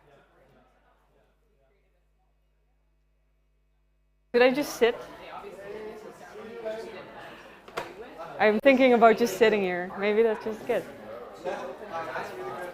I don't know. This is not working. Do you want me to find a technical? No, I think it works. I have my notes here, and I hope it all loads, though. But this doesn't work, right? Or, yeah. But also like this? No. Where's the other? What? Higher. Higher. Like here. Also doesn't work.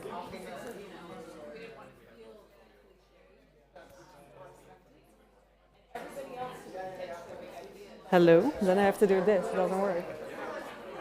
Maybe that one. Yeah, let me know if you need Yeah.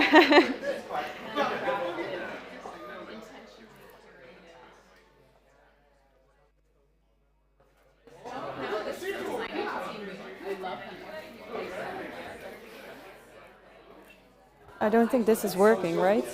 I think you have to turn it on. No, it is on. But the sound is Oh, okay. Should we turn it on here? Yeah, that is on. This is on.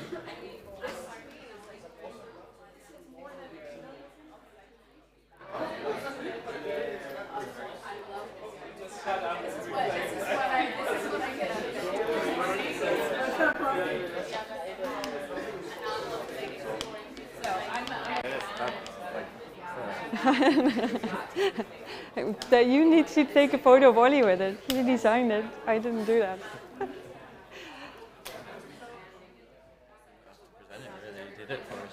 Yeah, that's a good thing. I can just show nice pictures, right?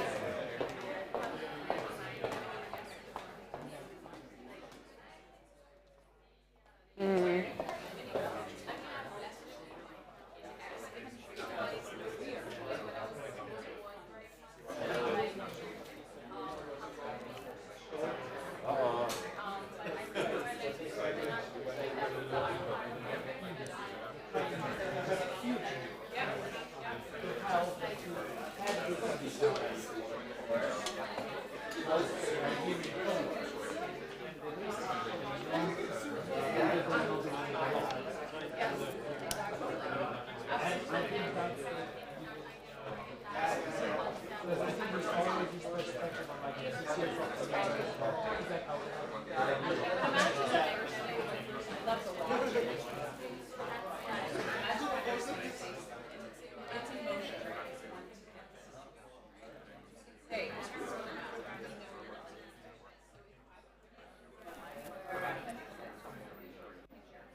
take a seat.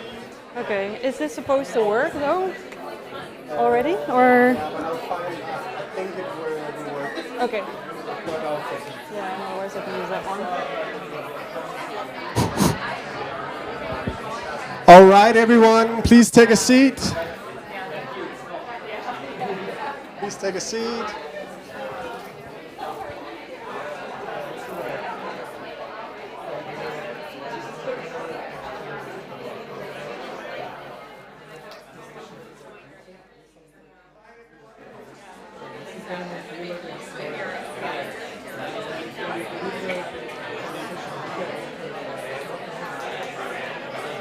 So good.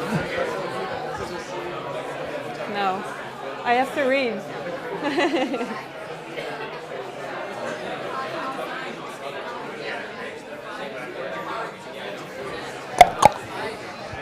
All right.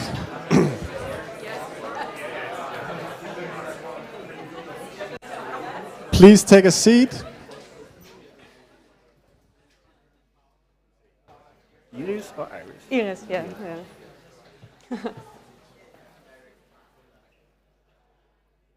All right, everyone. Is there a lot of people still left? Clara, can you see? Is there a lot of people out there?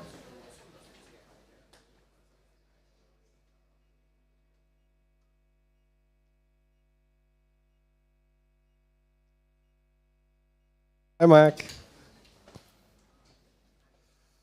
All right. The next thing on the agenda is something that I've been looking very much forward to. We have Iris on stage. She is the partner at Bakken & Beck, which is the partner in crime here on the first blueprint. Beyond that, I've had the fortunate situation to have been working with you for many years. Bakken & Beck was, I think, one of the partners, if not the partner, that we worked the most with Space 10 in the course of these many years, on everything from major roll-up technology projects to playful CNC fabricated bee homes to everything in between. And today we will dive a bit deeper into the design thinking behind Starline and what design and visual culture means for these types of initiatives. After that, we will host another conversation. I will introduce the people at that point. But to begin with, I'll just say welcome. I'm really, really happy that you are joining us today. I don't know if this works. Oh, it does. Okay. I don't hear it myself, but I think I will just sit here because it's a school and this feels like an intimate space, and I'm just going to do the lecture thing a little bit here. Yeah, thank you for inviting me today, and thank you for all for coming. As this slide says, and as Kava also said, my name is Iris and I'm a partner at BB, and I'm here to tell you a little bit about the blueprint that was just presented, but a little bit more from a storytelling/comms perspective. But before I get into that, I thought it would be good to know what kind of organization I'm representing here behind this desk. So BB, or Bakken & Beck, we usually call it BB because it's a Norwegian, two Norwegian names, and most of us are not Norwegian speakers, so we just call it BB. BB is a design and development studio, as it says on the slide, and we build digital products. And when I say digital products, oh, this video is not loading. Okay, well, then there's nothing to see, but you can look at our website. I hope the rest works, though. Well, the rest are all still images, so that's a good thing. You can go to www.bakkenandbeck.com and take a look at yourself. But we make digital things, from complex software systems to complex user flows to also a lot of positioning and packaging of these products. And now it's just a black hole, so that is also interesting. That had fun animations that you now also have to make up in your own mind, which is good because then it speaks to the imagination, I guess. But we're a team of around 60 people, mostly designers and developers. And we work from 5 offices. Amsterdam, where I work, Bonn and Oslo, London and Barcelona, actually. And we'll have a little gathering at our office tonight as well, and I hope that you will show up for it. And then the last the third point was that we are, which is kind of like a rarity these days, because we are 100% independent as a studio, which means that we can sometimes take on projects that give us a little bit of space to think a little bit more broadly about the work that we're doing that might not be as close to our core business as our other projects, but they're sometimes close to our heart, so that gives us the opportunity to work on these things. And as a office or a studio that has offices all across Europe and quite a lot of train lovers, I must say, within our little studio, we thought it would be a really, really fun thing to work on despite the time limitations, because we had to do it all quite fast. Yeah, I first want to not disclaim, but just be clear on the role that we played on this project. So as the designers on this project, we, and if I say we, I actually mean mostly Ollie and Anita and Mar, the team at Buckenberg that are also here today. So a little shout out to them as well, because I'm just their mouthpiece in this situation. just to be clear, this was definitely a team effort. Well, we were not tasked with the technical design of the train, obviously, or the many stations that it passes through, nor did we dive into the broader political and economic complexities that are there and that come with the introduction of Starline, some of which we already touched upon. And based on the few reports I've read and the documentaries I've watched on the train situation in Europe, it seems pretty clear that it's the coordination and the condition of the railway system in Europe is quite Kafka-esque, I guess, to say the least. And as a digital studio, we have no illusions that we would understand all these technical and bureaucratic intricacies or get a full grip on the many challenges that are there that we need to overcome. But as Kaveh was saying, by just starting this, they will hopefully show up and we can start tackling them. And there are many people in this room that I thought way longer and harder than we did on all of these issues. So hopefully we can hear what they have to say here or later tonight as well. So what I'm going to talk about instead is what stories we need to tell to get people to invest in this vision in the first place, and how to get as many people as possible on board. I guess that's a pun intended a little bit there as well, with the basic idea of Starline, that in order to connect Europe with iconic blue trains, we actually need to retell an age-old story and position that within the complex and often confusing reality we live in today. So, anecdote time, I guess. A few weeks back, I went to London by train, because I live in Rotterdam. London is actually just 3.5 hours away, so it's really good to visit our BB office, but also just for the sake of it, because I was alone the whole weekend and I thought, okay, this is cool, I'm just going to roam around the city and have a little adventure of my own. But of course, it rained the entire weekend that I was there, so I started hiding in the many museums that London has, as one does. And it was at the National Gallery that I stumbled upon this painting by G.M.W. Turner. You can't really see it, but it's a very gloomy painting, so I think you can imagine what it looks like. And I've always had a little obsession with Turner, because he was known to show up at parties wearing yellow stockings. This is a little trivia that I've always remembered, because he was so consumed by this idea to paint the sun in its rightful color. So he had like a yellow obsession, so he only wore yellow for a really long time. And as an art school student, I was always sort of, envious. I wanted to be as brave as Turner and like show up at parties, all wearing yellow, etc. Which is a missed opportunity, because I've never shown up at any party wearing yellow stockings, nor have I ever painted the sun. Maybe I can do it tonight, but probably blue would be the more appropriate color. Anyhow, I looked at this painting with these trivia in mind, and it's called Rain, Steam and Speed, the Great Western Railway. And I was first drawn to the light in the painting, or the absence thereof, and only later by the actual subject. So there's a train there. Can you see that in the back, that there's a train? Okay, good. So this was painted in 1844, so it's 181 years old, if the math is correct, yes. The same year, the so-called Railway Regulation Act was introduced in the UK, which made very inexpensive one-penny commutes actually possible in the UK. And this price regulation sort of promoted a market boom to use more than 3,000 kilometers of railway tracks across all of Britain. But when Turner painted this scene, basically. Most people had never seen a train nor been on one. So when in 1830, when the first railway was opened, or the passenger train was opened in the UK, people reported how the landscape out of the train became sort of a blurred mass, erased by speeds that now seem to us like a very slow crawl. And those who watched the train approach into the station thought they were physically actually getting larger, so that the train seemed to actually get larger because they never seen something like that before. So the perceptual change in a large object approaching at that speed was an unprecedented phenomenon. So the train was still very much a technological marvel, instilling awe and, as with many new technologies, a sense of fear. And Turner, I think, seems to encapsulate both of these feelings very nicely in this painting. So you see on the right, there's a train moving into, in the corner, it's kind of like a sun beam coming towards us. This is the future, it's one straight line and it's here and it's unavoidable. And on the left, it's more like a pastoral view with a little boat and a passenger bridge. And these two worlds are colliding, and it seems a bit unclear how Turner feels like it, even though he named the painting the Great Western Railway, so I think he was kind of inspired by it. But it seems that this painting has a lot of elements that we're kind of still dealing with today. And also, the weather is interesting in this painting as well.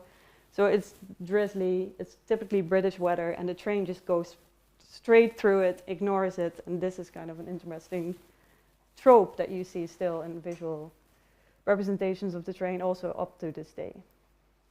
So, this video also doesn't show. Yeah, I think this would be nice actually to show.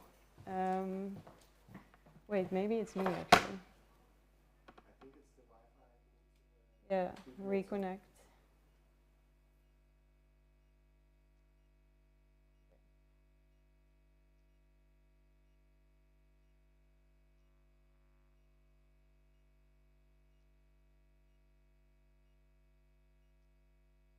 Wi-Fi or finding your little mouse on the screen.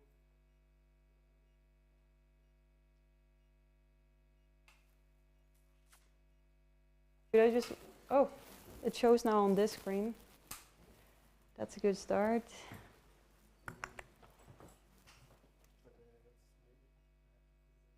Yeah. Wait. I have no internet. The extended.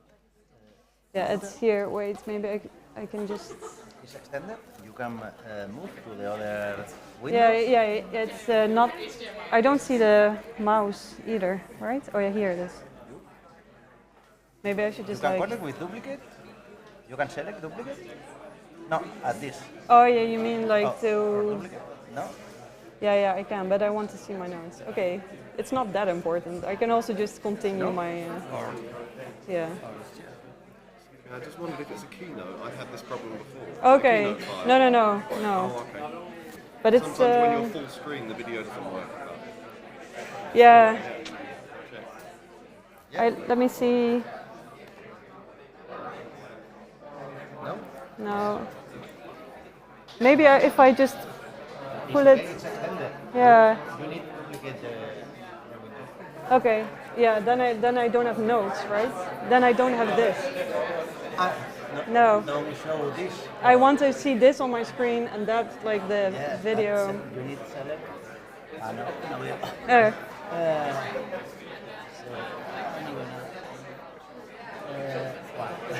Yeah, it doesn't work. Germany or? No. You need to select the synchronized or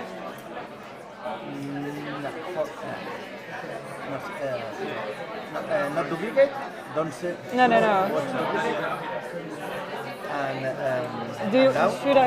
should I duplicate? Yeah. But that yeah. Oh, but then you see all my computer.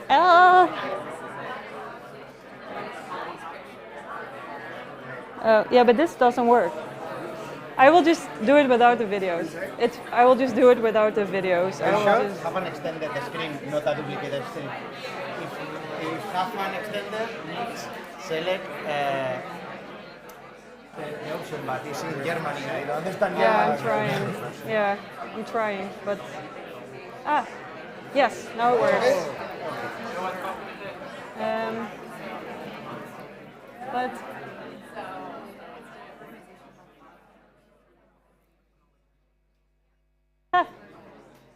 okay. Oh wait. I need my notes.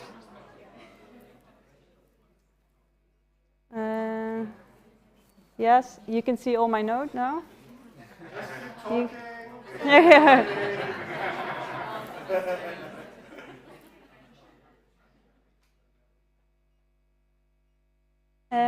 Wait. Hello?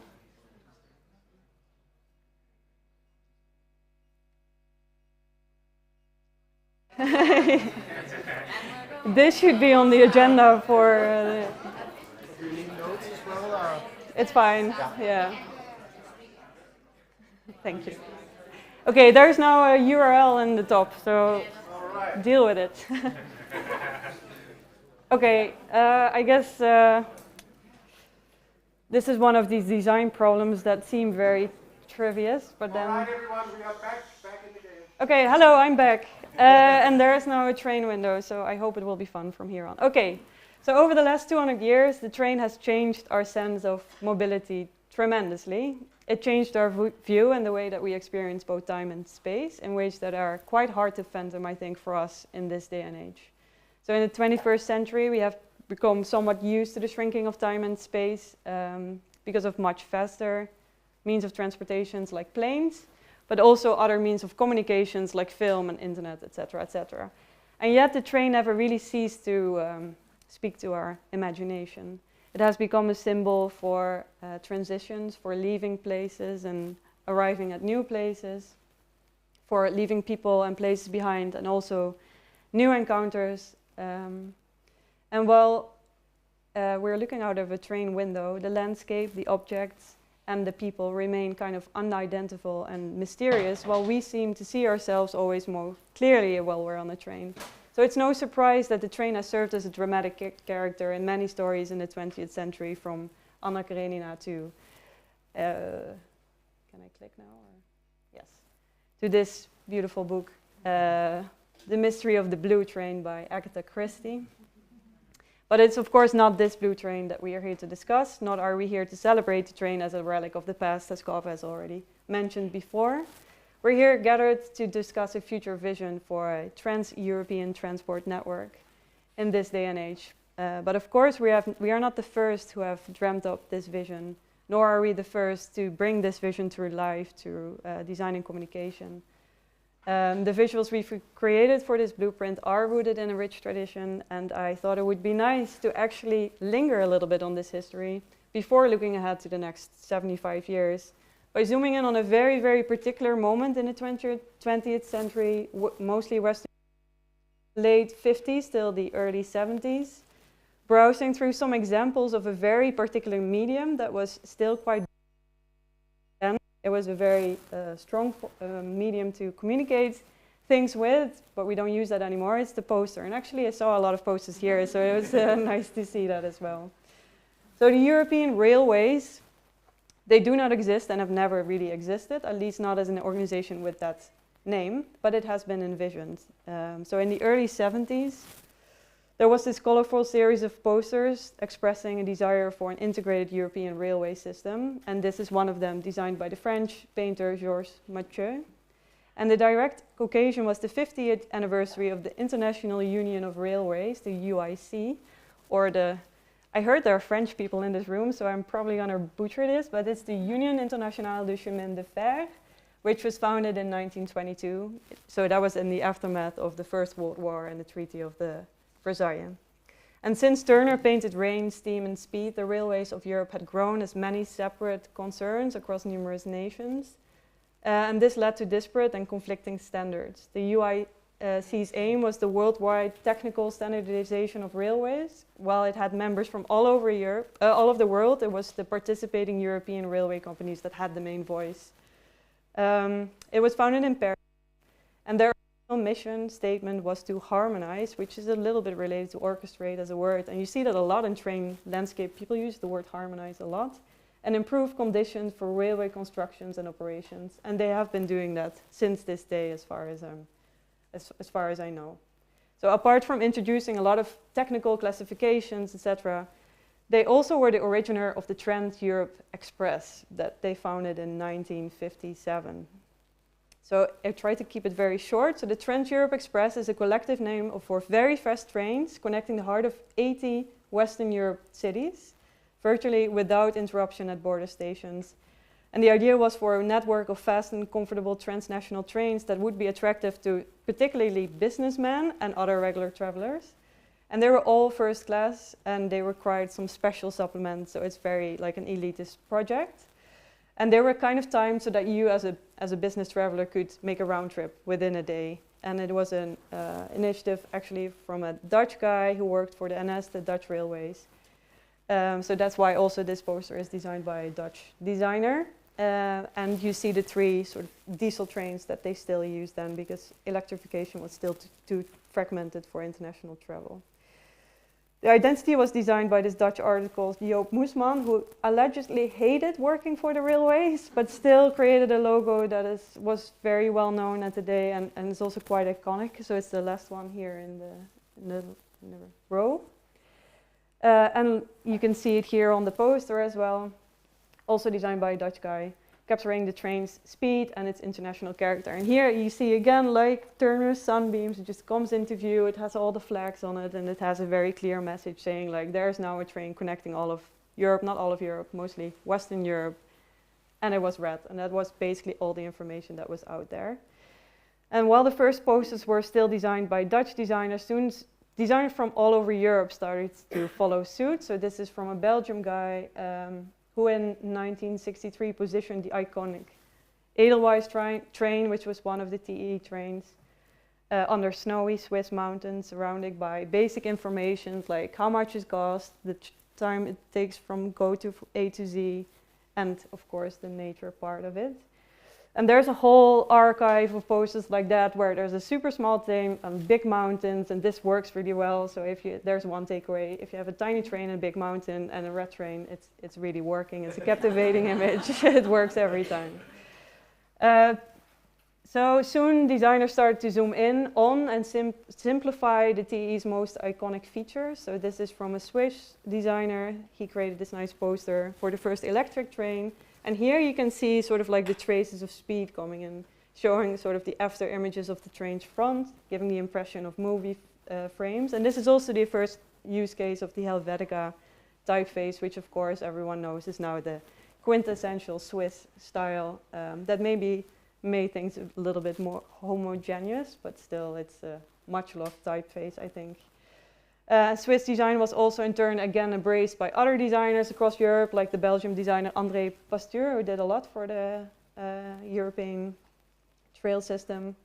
He perfected this minimalism, but maybe the most simple poster that was ever designed for the TEE. So he only takes the front of one of the more iconic trains. And actually this train head was designed by a woman. She was an interior designer, and she was just asked to design a train, and she did it, and the train was built. It's kind of a magical story, but this is the most iconic feature at that point.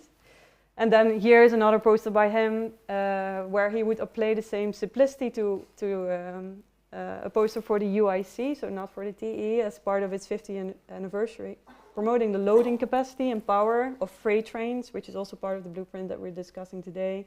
So instead of celebrating the aesthetic features of the train, it actually promotes the trademark, standardization, international coding, etc., etc. And while he was mostly known for his flat, rigid representations of trains, he used the same minimalist style mixed with the sense of, again, speed and movement, the train coming into the frame on this 1968 poster. You see the steel ridges, the red band, the overhead wires, everything is very simplified to just a few lines. And then in the mid-60s, the French started to mingle also in the design of the TEE trains, and the most famous one was the Mistral, which actually was not an international train, but it connected Paris, Marseille, and Nice, but it was a TEE train. And with an average of nearly 130 kilometers an hour, it was the fastest train within Europe until the TGV. And they had new coaches, so he just took the lines of those coaches and that made the poster. So again, it's very minimal, but he refused to use the Helvetica typeface because he was French and he was like, I'm not doing that. This is, so there's still like these funny little, there's collaboration, but there's also a little bit, you know, cultural little wars in between. So here you can see what that carriage looked like, and he made a whole series of this, and it's kind of interesting to see how he made, like, with just a few stripes, a whole design system around trains, and it actually became like a whole thing. People just saw this at a glance and knew that it was designed for the TEE. And he went pretty far with this, like he did it for a bunch of other lines as well. And it was all basically selling the same idea, which is just speed. And even in today's blueprint that we're discussing, speed is still like one of the main features. So it's a good takeaway for us as well while we were designing the blueprint, that it had to always have the sense of movement and speed in it. The designer Fauré really understood that speed is and always has been the key denominators of trains, from Turner even up to this day. And it was in 1967 that the French train Le Capitole reached the 200 kilometers an hour record. So there's a lot of posters around this where you can see that. And actually it turned out that this caused a peak in ticket sales. So if you start spreading the news, then people are actually more excited to get on board. This is also another example of the same logic, but then for freight trains. And I think the interesting thing here is the copy line that says the trains, they go on regardless of weather conditions. So back also to Turner, like this is also a big thing in Europe.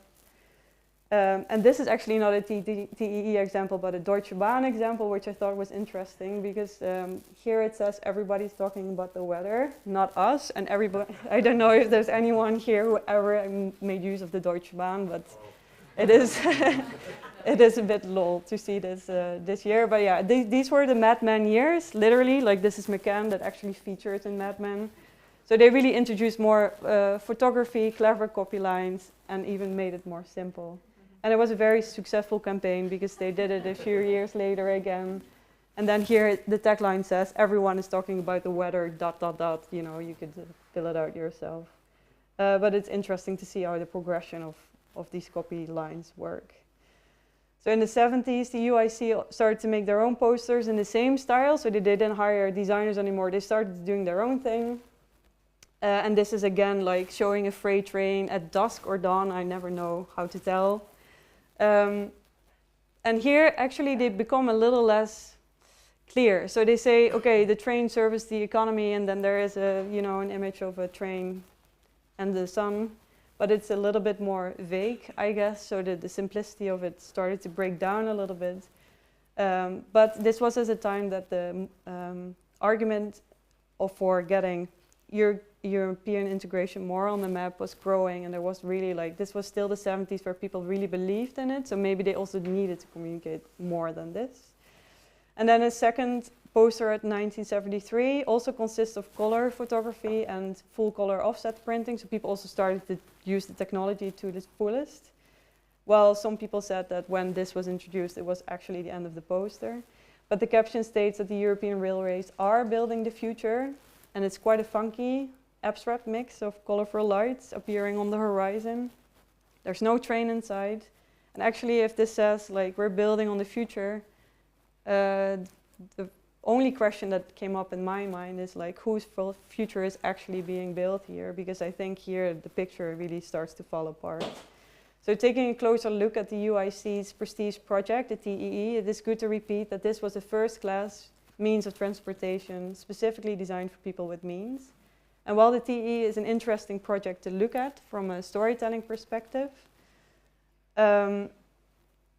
because it introduced for the first time this tight collaboration between train companies across nations, resulting in this one clear identity expressed in the iconic white and red, the recognizable logo, the simple to-the-point communication.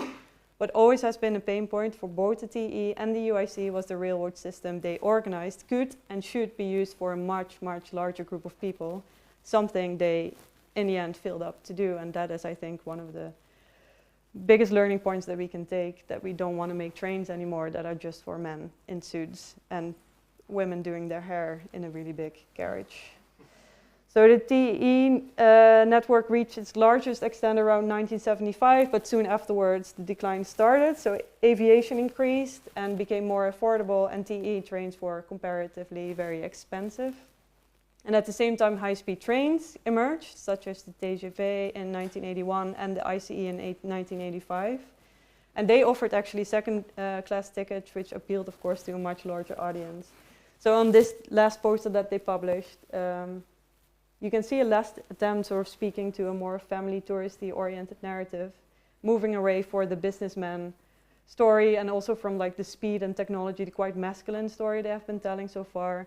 But it didn't really help anymore because the European railway system, the future that they hoped it would bring didn't happen, but rather there was a lot of fragmentation through privatization, etc., etc., and that's why we're ending up here today as well. But at the same time, the guy who did this poster also a few years later, in 1972, introduced Interrail, and Kaveh already talked about that, and that was a very successful thing. It was intended as a one-off thing. It was an UIC initiative, but it became a success that it continues to this day, because they realized that if you want to do something like this, you actually need to invest in the young people, you need to invest in affordable ticketing, etc., etc. So that is a learning that we can still take with us today.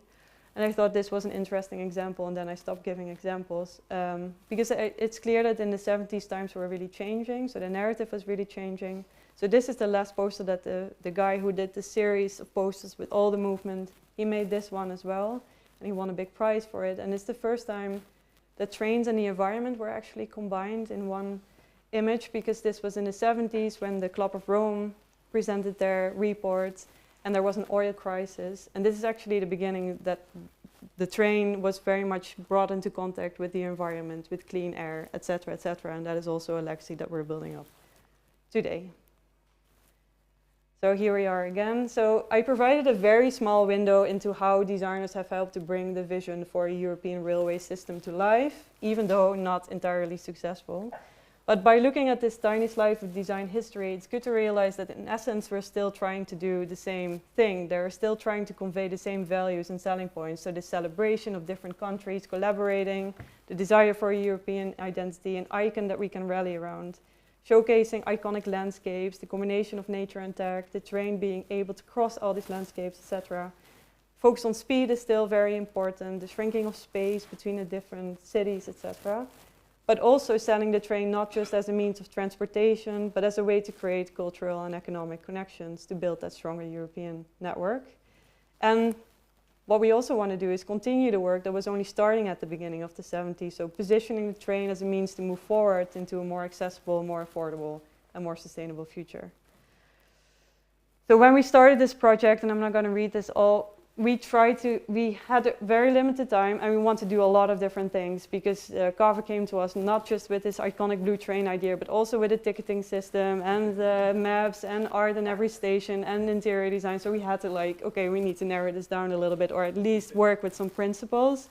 So for us, it was very important to pay tribute to the European heritage, because there is a rich history there. There is a lot of nice things that have happened in the past, but also we need to sort of contribute to its evolution. We wanted to, instead of only designing for rich people or for the businessmen in the world, we wanted to actually showcase something that was much more open and accessible. We wanted to show the variety of landscapes, the different nice landmarks that exist in Europe, and also shine a light on the underexposed regions. And for us, it was very important. Instead of just showing a train from the outside moving by, we also want people to be able to see themselves seated on that window seat, basically. So we started to look into all the references, and as I said before, this is much broader. We had to narrow it down, but we looked into the interior of all the different waiting spaces. We really tried to create a world that was much bigger than what we ended up with, but just to get a full sense of what this train could look like, what it would feel like, even what it would smell like, how it would look like during the day, during the night, etc., etc. But in the end, we had to simplify. And there I go back a little bit to the examples that I just showed, because it had to be a blueprint, it had to be a starting point, so we shouldn't also not over-design it already. So yeah, there is again like a train moving through a landscape, blurred vision, but instead of mountain peaks we have windmills, because that makes sense in this day and age. We also have a little reference to new ways of dealing with cargo. We use the same symbols that have been in place for a long time, like the stars. And of course there is this vision for a blue train passing by. That is just a strong image that we have been using quite a lot. Yeah, you already have seen it. And I think it's also more an invitation to look with this little history story again at this design as well. And I think the main purpose of it all was to keep things very simple. And as Johanna and Quavo was also saying, like, just put something out there, get the critique, and then deal with it also from a design perspective. Yeah, this is the blueprint that you've seen already, I think, but just another urge to go and read it. And I'm looking forward to seeing you all tonight in our little office, I think. That was it. Sorry for the interruption.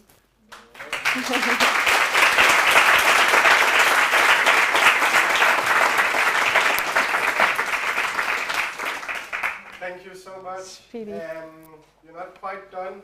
Is that the right one? I would love to bring a few extra guests on stage. In this case, beyond Iris, I would like to see Andres and Yuri here, because we're going to have a little bit of a conversation on the importance of stories and spaces in changing big systems and movements. All right.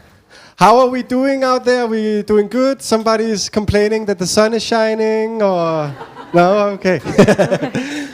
So there's, I think that should be good with these three. I'll stand. So while they take a seat, I can set the scene for the conversation. If we want to understand how the future is shaped, we need to look at the spaces we create and the stories we tell about them. So basically, for centuries, design, community spaces, and storytelling have influenced not just how people live, but also how they imagine what's possible.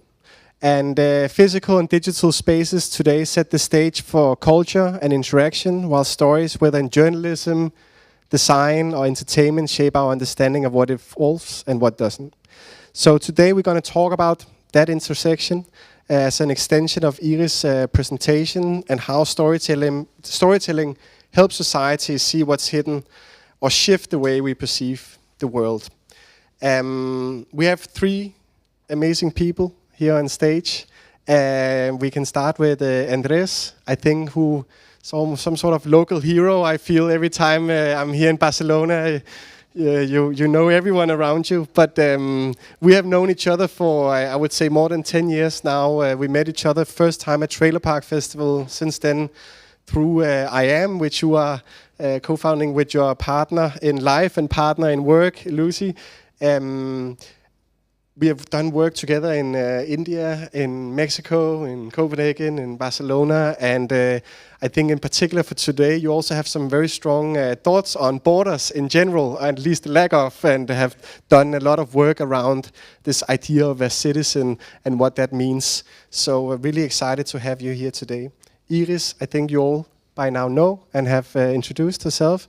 And then Yuri is a new friend of mine, and also a crazy guy who does a lot of things across the world, but in particular known for his work, Future Days, which you are the founder or co-founder of.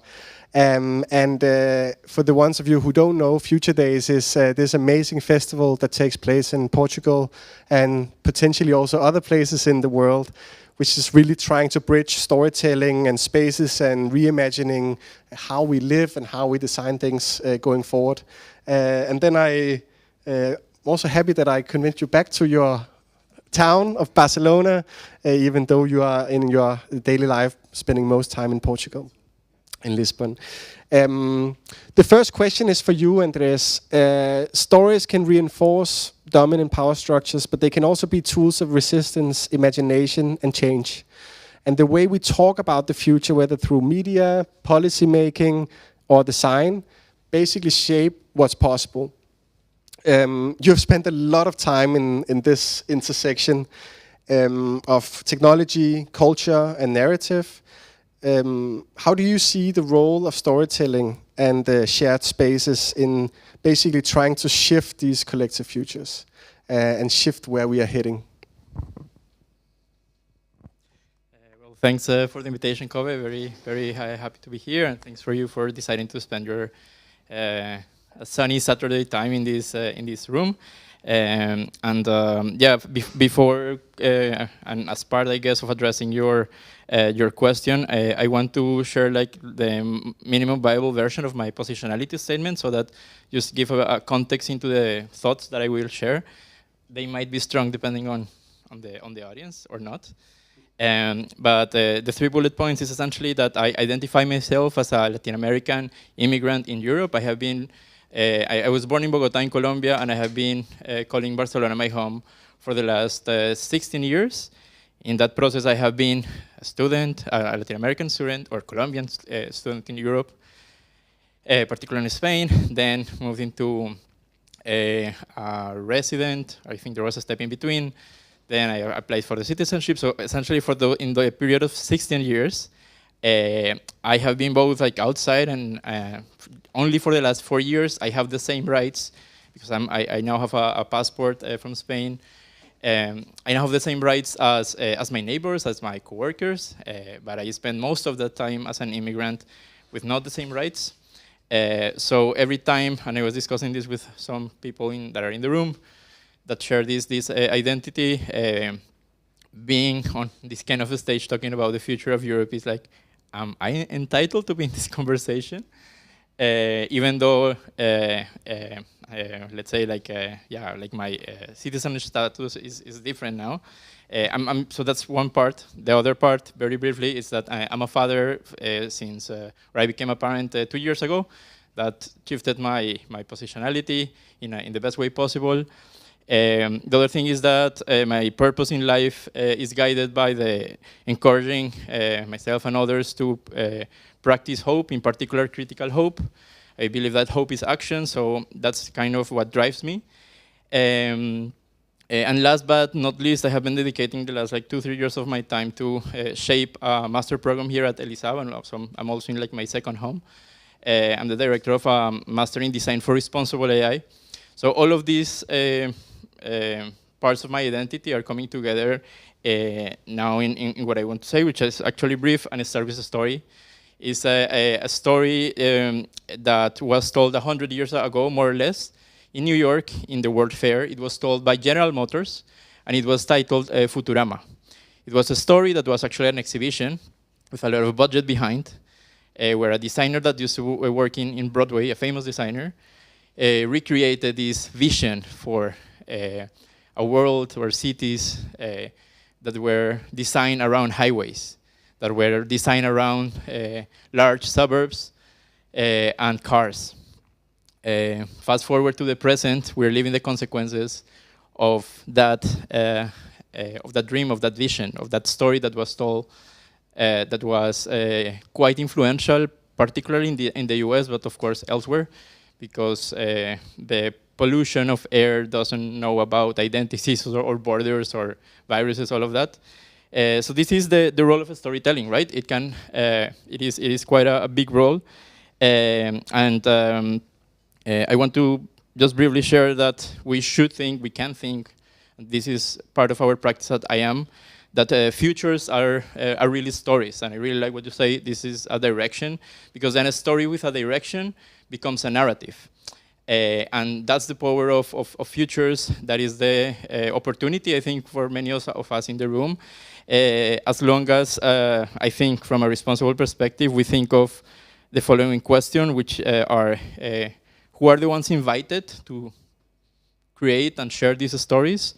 Who are represented and who are not represented in these stories?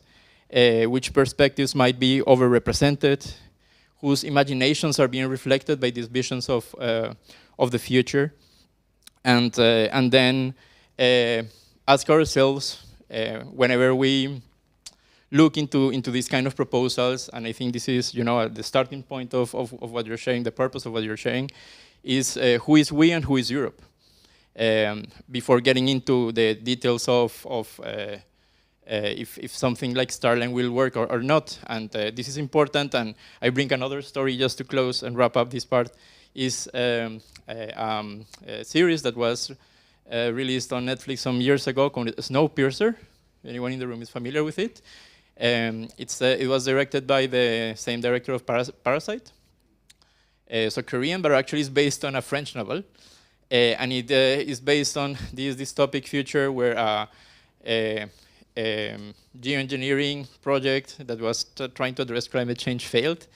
And then the only people that remained living in the world were trapped in a train just around the world. So like a more ambitious vision that Starline, just around the world. But then there was still split into classes. First class, second class, third class, and there was the wagon with the undocumented, the ill, the discriminated. So it's a fascinating story of what can go wrong with these visions if we, let's say, are not aware of these many other layers of who are the ones, let's say, shaping these futures. And yeah.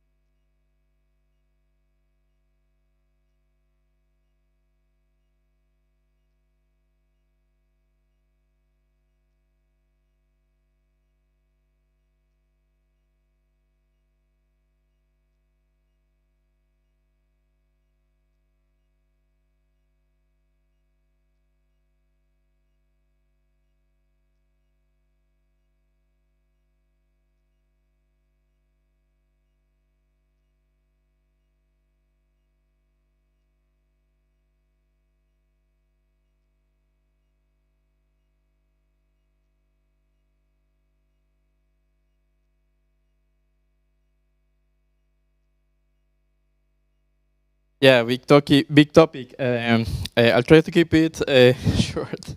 I have some messy notes, but I think what's missing is, and I will frame it as an opportunity, and especially for the people in the room, designing for values. I was asking myself this question: what is the difference between Europe and the European Union, and being a European or not? And my quick analysis of the available information, Europe is a continent, is a geographical term. The European Union is since 2009 is a legal entity, but before that it was a club of countries and organization, right? But it's an organization based on nation states. So the identities, even though there is can be a European identity, it is based on their nation state identities. And I think we are all aware that we are dealing with a nationalism crisis, different types of nationalism everywhere. So it is very important to understand what is really the European, what is the Europe that we are referring to in the future of Europe question.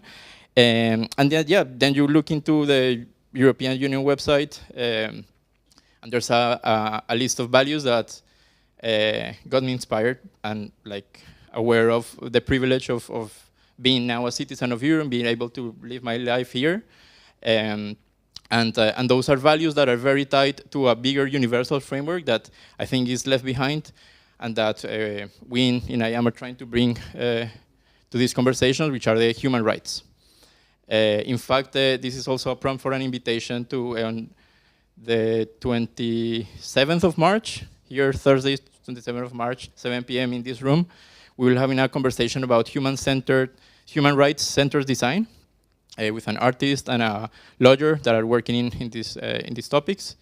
So I think that's missing, designing for values, designing for human rights, and also reimagine what Europe can be. What would be a Europe that goes beyond these being built or national identities, considering that, and I'm guessing because I know a bunch of you in the room, And most of you that I know in the room are actually in a similar situation as mine.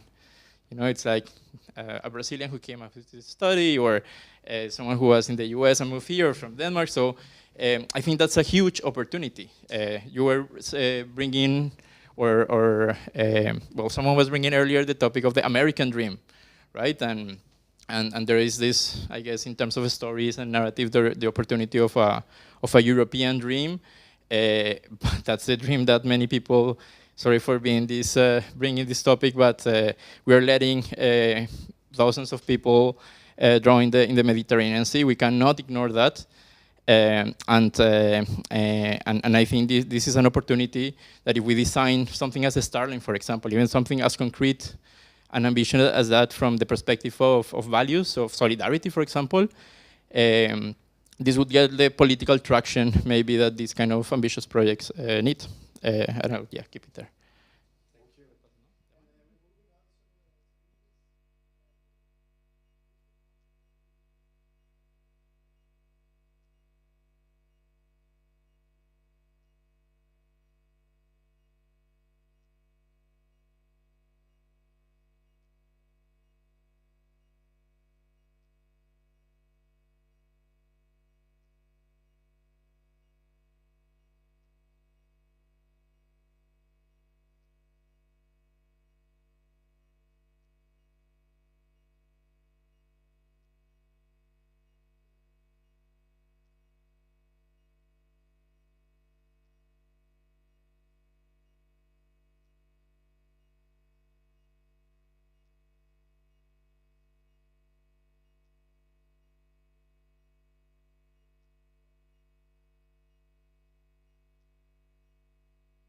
Yeah, I think I'm going to repeat myself a little bit, I think, but I think it's good first to acknowledge that we are not policymakers, or like I'm also not a technologist, or like I'm just in the room to listen, I think, or together with the people that I work with. It's more a matter of staying close to the thing, so being embedded into it and become sort of like a contemporary expert, I guess. That's the only thing that we can do as designers, because you can understand everything. Like, you have to also understand that you have your own craft in a way, but still you need to open up to a lot of different fields if you want to work with a lot of different clients. And then I think it's more about translating than anything else. It's just trying to understand, okay, what are the most basic points that you can take from it, distill it, and find like smart and simple metaphors for it. And I think that is our skill as designers, and that is what we can do. But we need the content to come from something else, right? So we do a lot of our reading, and we are invested in talking to a lot of people, but in the end it's more about the translating than it is about coming up with the content, I think, if that makes sense. It makes sense. If we then move on to there's obviously a lot of stakeholders in this whole shift, but I think a lot of you, when I see on the guest list and also the context of your own work, there's the role of what a design studio plays in this whole shift. So basically design has really the power to propel ideas. You have worked with everything from big tech, but also the European Review of Books.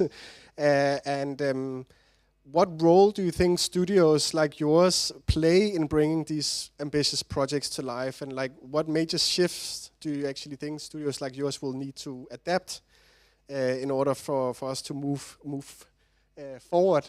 Obviously, you can't solve it all in the design studio world, but you do have a lot of ears and a lot of outputs. Do you see a shift now from what has been going on? Yeah, I think I talked a little bit with Tobias actually before this talk, because it is a really big question, I think, that you're asking, because we don't really know what the future will hold, and it feels a little bit more uncertain maybe than it has ever felt, at least for me in my 30 plus years that I've been here. I guess working with new technologies, like we have been working with AI for 10 years, and when blockchain came around, we were there, and we were always like, we have to sort of jump on the train, let's say, and then design as it progresses, I think. So you have to be flexible, and you have to change expertise and teams, and that is something that I think we only have to do more and more. But at the same time, if I can answer this question as a person, I think the honest answer is also I don't really know, because I've been here for a long time in the Netherlands. I've only known peace and prosperity and a certain certainty that the way that there were open borders and stuff like that. I don't really know how I will respond to these bigger shifts that you're painting here. That is, I think, the honest question. And I was actually watching Conclave. I don't know how to say it in English, actually. Did everyone see this? Like this, the Cardinal movie? Kind of like Gossip Girl meets Succession in the Vatican movie. And there's this like one speech that really sort of got to me because I was probably tired and watching this in the hotel room way too late in the evening. But there's this speech by the guy who plays Voldemort. I don't know what's his name, Rolf Fiennes. Yeah, exactly. He has this speech where he talks about like doubt as a really important value. And I think that is something that always speaks to me. People who are actually vulnerable and say, I don't know, but maybe we should talk about it, or maybe we should open the conversation. And I think there's a shortage of that, especially in politics right now. But I also think in general that like if you go to design conferences, just TED talk after TED talk of people saying you how to live and here's a list of 10 things that you should do to be the best designer. But I don't think that works if you really want to change something. So that would be my personal answer. So I'm not speaking on behalf of BB here, but like yeah. Oh, but I think thanks for also sharing a bit more of an honest feeling, because I mean now I've talked to quite a lot of you in the audience here either today or before, and I think that feeling is mutual for a lot of people. And rather than coming up with that silver bullet, I think we just need to prepare ourselves that that conversation needs to be happening, not in 10 years, but likely within this year. It's, I think, also an open invitation for a lot of studios maybe to remove the competitive sides of things and start to build new alliances on how to move forward. And that brings me to you, Yui, because festivals are more than just like a temporary gathering. They're like almost like platforms for connection, experimentation, but also for collective imagination, which is obviously a red thread for today. And through Future Days, you have brought together so many voices from so many disciplines to explore how storytelling, design, and culture can shape the way we think about the future. In a moment where Europe right now is searching for some sort of new ways to establish themselves and connect, how do you see festivals as some sort of tool for fostering this shared sense of possibility and optimism that a lot of people are craving today? Well, first of all, I need to say that I'm humbled to be here with all of you. Like when you sent me like this lineup, I was like, all these legends are here on stage, and I'm here. So I got used to be on backstage during the last years, preparing festivals. So being front stage kind of scares me a little bit, so bear with me. Then second thing I wanted to say is that I come here in representation of a team. Actually, this was co-founded with my partner in life as well and in crime. She's now in Lisbon. But we have a bigger team, and this team has developed into what we call a think tank as well. Because when we started creating an event, when we started creating, and I love that you use the word platform, because I always, I don't call it a festival, I don't call it a conference, I call it a platform, because I think it has so much power bringing all these brilliant brains from not only Europe, but beyond, in the same place in time and space, that you need to create something out of this. It's not just a show off, kind of, I'm gonna give my pitch and that's it, right? And yeah, I call it platform because of this. And then internally, since we are a platform, we need to also develop some sort of values, right? And then internally, like kind of organically, we developed into something like a think tank, which is kind of open source as well. There are a lot of people that are contributing to our cause. But going back to your question, the importance of gatherings, of festivals, of being in the same place and creating a common experience, I think that I wrote in my notes actually that first we need to think about the meaning of the word connection. When we connect Europe by Design, or when we connect amongst ourselves, we're trying to solve something that is right now, at least from the Future Days perspective, right now the world is suffering from a big pain, which is disconnection, actually. And it's a super paradox because we're over-connected, but we are overly disconnected as well, right? So we try to solve this connection, and then by tackling this connection, as designers that we are, we create a process in order to solve this disconnection, right? So yeah, after reflecting a lot about connection and disconnection, we thought that this starts with the individual, and then it moves beyond, and it goes towards the society and to the world, right? So there are 3 layers of disconnection that we want to solve. The first one is with oneself, and I've been advised not to use this word before, but I need to use it because it sounds a bit hippie or something. But I think that in the festival, what we try to do, or in the event, is basically try to understand how connected we are to ourselves, right? And in the case of Europe, for instance, how connected we feel to the idea of Europe. How represented do we feel in Europe? You were talking about, you don't know if you are European or not. I think that a lot of people, Mary is from Argentina, my partner, and a lot of people feel that way. I think that then the second layer is how do we feel into the connection with others? So how connected we feel with the society and amongst ourselves. And then it's like how we share common ideas, and is there a commonality of ideas, a set of values that you were talking about as well in Europe that or in a gathering that we share. And the third layer is how connected do we feel to the outside world. So what's happening inside Future Days is like a dreamy world, you know, like you are in this beautiful complex of greenhouses in the middle of Lisbon, but then when you go out to the world, it's like, okay, this is the real world, right? And now we need shit to solve, forgive my language. And then basically, this is what we try to do. We try to solve this connection, and I just wanted to bring 4 factors that we take into account, which is from these 3 layers that we spoke is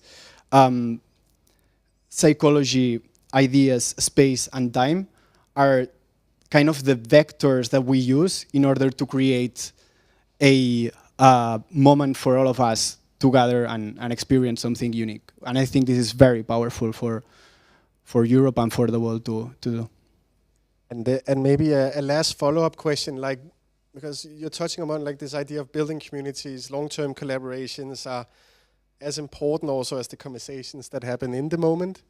I know that there's a lot of things going on with Future Days, and as a little commercial, it's very soon. It's in Lisbon.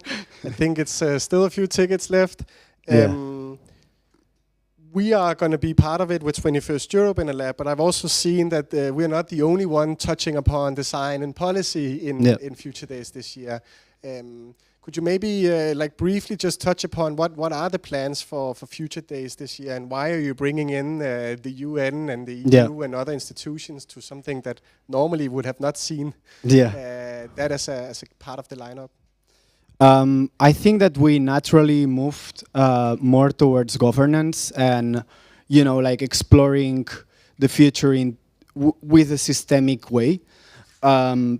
We have this setup that are called the labs, which 21st Europe is actually taking part, and I think it's going to be super exciting that you guys are building actually a blueprint from the ideas that you get from there.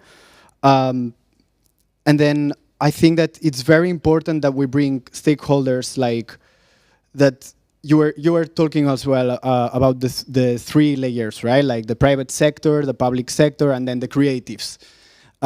We do it in a messy way. I feel you are very organized.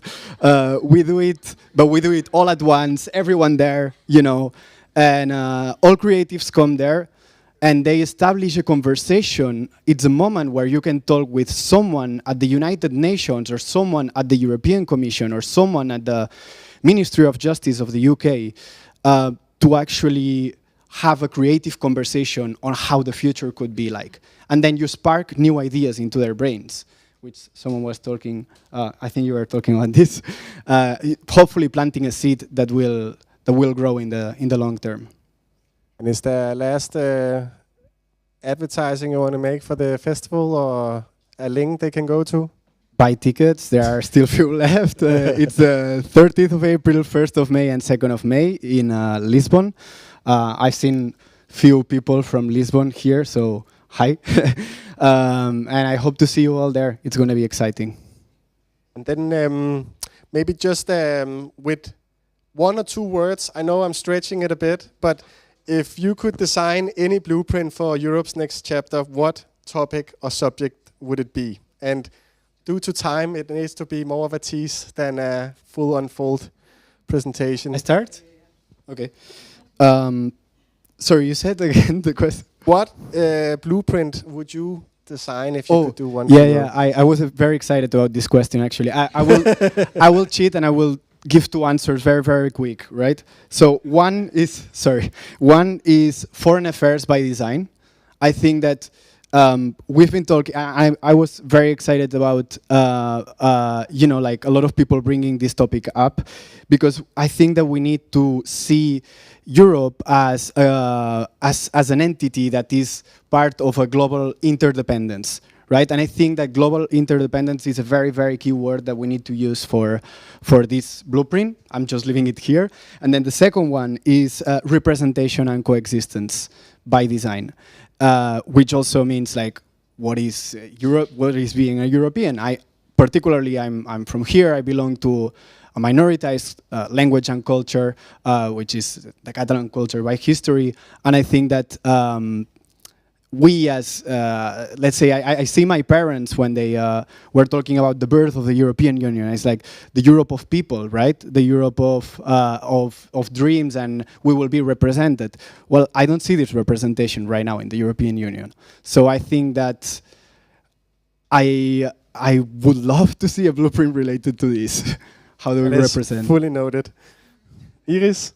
Yeah, it's funny because I actually had public bathing houses on the list as well, because and this is not a joke, because I have been very much into bathing, but it's more, I think, like public space by design, because the train project is all about public space, and I think we have too little public spaces in Europe. So I also cheat. I have 2, but they are or 3, but they are.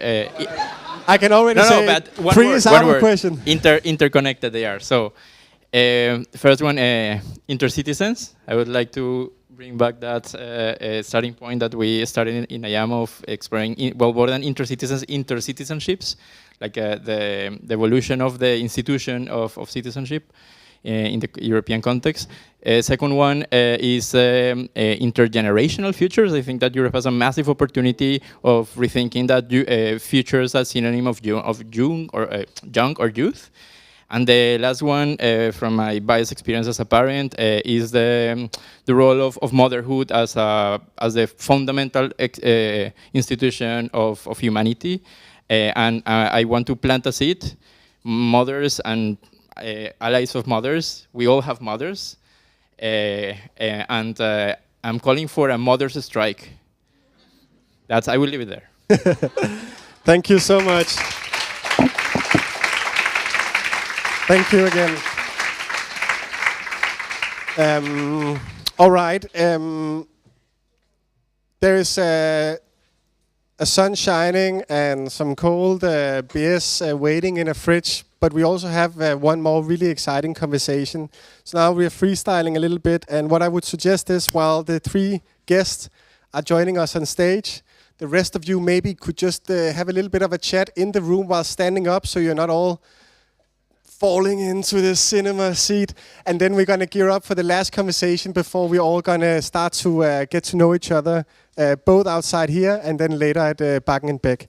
So I would love to introduce Kojo and Irene and Hannah. This one.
It's good. I always have a hard feeling.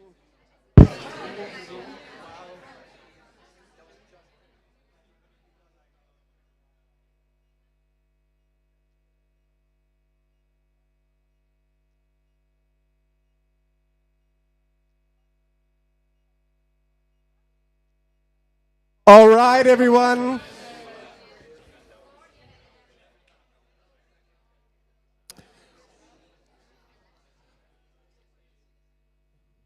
He's coming here. All right. Please take a seat, and we are wrapping up with the final conversation. Kan du lave en ind? Okay. Andreas?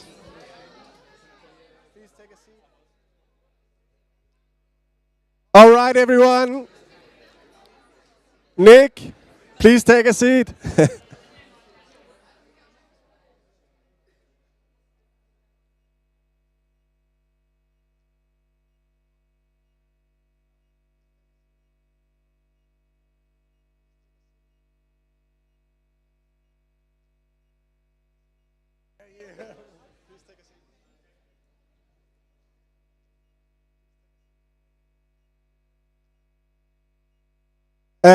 For everyone outside, please either come in or stay out. We're going to at least start now.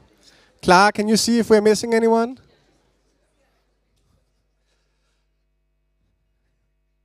So this is what happens when you have a very small team organizing a very big event. Sometimes timetables, they become a bit optimistic. I know at the Space 10 we always had a few who said, Kåre, this is completely impossible. And this time there was not really anyone saying that to me. But there we go. So we have a last really important conversation with three, again, amazing people here on stage. This will be the final conversation of today. And then afterwards we will continue the conversation outside in the terrace, I think is what it's being referred to. But to set the scene before I introduce the guests on stage, big ideas, they don't change the world on their own. Maybe the moonshots, they get the headlines like a Starline project or any other radical concepts or groundbreaking prototypes. But what really makes real impact is what happens next. How do you move from concept to reality? How do you scale something beyond a single product or project or even organization? And how do you ensure that what you build is not only ambitious but also resilient? Basically not just building things to last but also to evolve. I think it's impossible to have a conversation around design and Euro without also having to address the role of AI and technology in this whole scheme. It's really reshaping what's possible in design. It's turning things upside down. It's also allowing us to move faster, but also breaking things along the way that is not necessarily intended. We can optimize more intelligently. We can bridge gaps between vision and execution. There's a whole lots of promises in this space, but these technologies, they don't really exist in vacuums. And for them to create lasting change, they also need ecosystems around to carry these ideas and moving them forward. So I've invited three people I know have quite distinct opinions about this space from various lenses. And I think there's a red thread here that it is people that I have either admired and followed from the sidelines, or people I have worked with in the past. You gotta cash in on favors here in the first time when there is no sponsor, but no, joke aside. The first guest today is Irene. You're also known here in not just Barcelona, but also at Elisava. You were, I think, the first one we collaborated with on a true playful research project at Space 10, which is called One Shared House 2030. And since then we have enjoyed many occasions, including being a bit high at the president at Iceland's house at a conference. Long story, you'll ask her about it later. But it is a safe space, I've been told. You can laugh. No, joke aside, besides that, you have a co-founder role at Anton and Irene, which is a small design studio, but with really large projects and clients. And you have been constantly pushing the boundaries of both digital experiences at scale, but also a dedicated focus on inclusion, accessibility, and designing systems that others can tap into. Next to you is Kojo.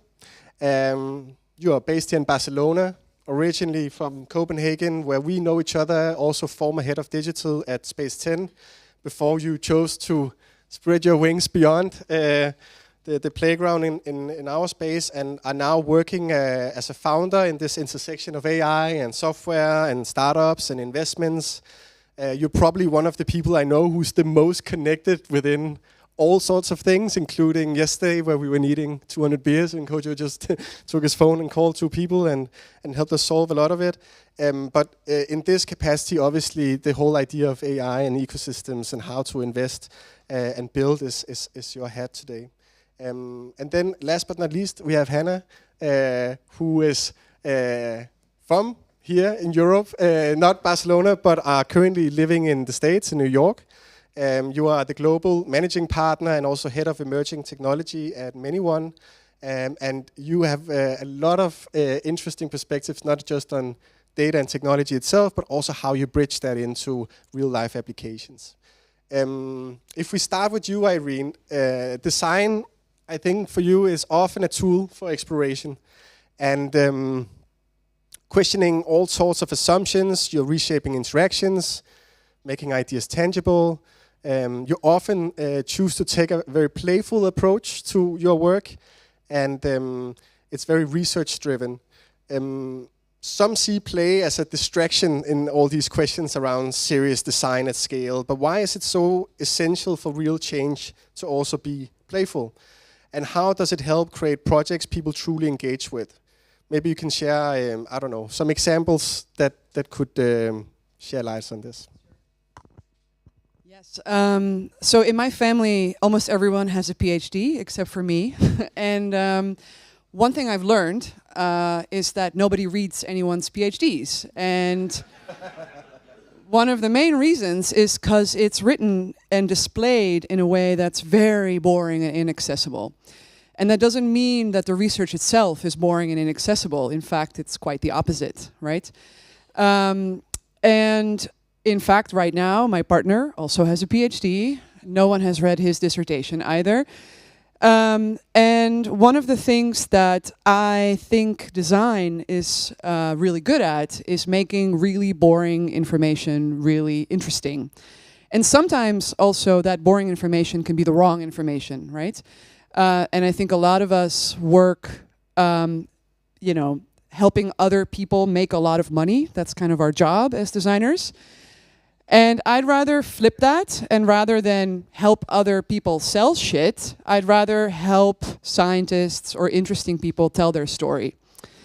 And I think as designers, we have that power, but we also have to then invest that time and money ourselves in order to want to do that, because no one will pay you to do that.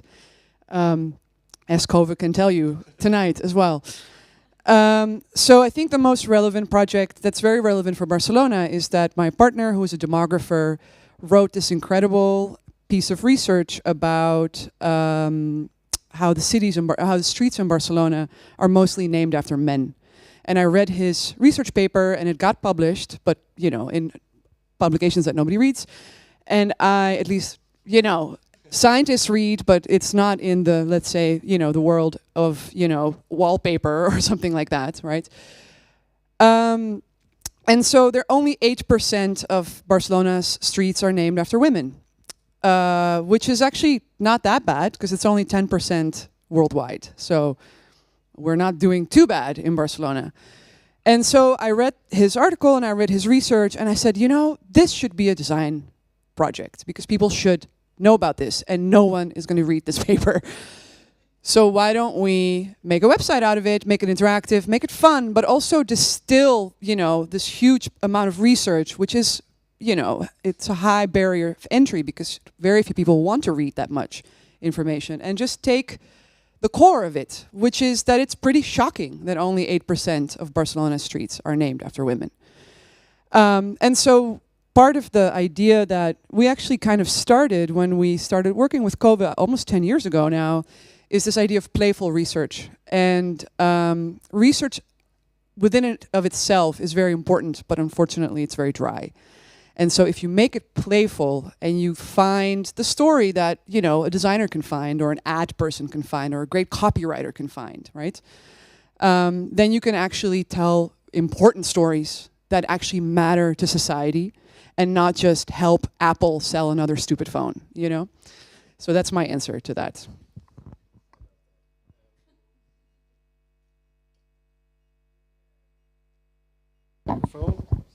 Check.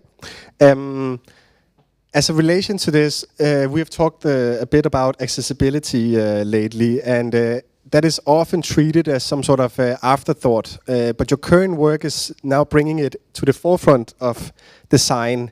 In a European context where regulations, infrastructure, and diverse user needs really intersect, how can accessibility be built into these large-scale innovations from the start, and how do you approach designing for this beyond just compliance to get some sort of genuine better experience, and maybe as an add-on, why is it so relevant right now and here? Tease for your new project. Yeah, so I'm sure a lot of you guys are aware of the European Accessibility Act, which is coming into effect in June. And as I was starting to dig into it and what the European Commission has actually released about it, it's very vague. It's very unclear what the penalties are going to be, how they're going to enforce it, whether or not you need to comply, and if you don't comply, what would happen. So the language that the European Commission has released about it is very vague, but the intent is very clear. And that means that from now, starting in June this year, there is a mandate coming from the European Commission that says that every digital product in Europe, so even if you're not a European company, but you're showing your product in Europe, will have to comply to level AA accessibility. And as I was reading more and more about it, my mother went blind last year, which was very traumatizing for our family. My mother's 75 and she went blind. And so I started to actually experience firsthand how horrific our digital world is for people with low vision. And so that kind of made me angry, and it just made me also find my new obsession of what I wanted to tell the world with design. And so yes, we're doing a project now with our studio called Design Beyond Barriers, which maybe we'll talk about that later, which is to help designers in particularly understand what it actually means to design accessible interfaces. Developers know, by the way, much better how to do that than designers. But if you ask a designer, what is an accessible color palette? Or what is an accessible typeface? Or what makes a typeface accessible? I can guarantee you that the majority of designers don't have the answers to that. So our project is to basically help designers understand that, so that if they are asked now, after June 2025, to design accessible interfaces, they actually have the tools and the understanding and the knowledge to do it.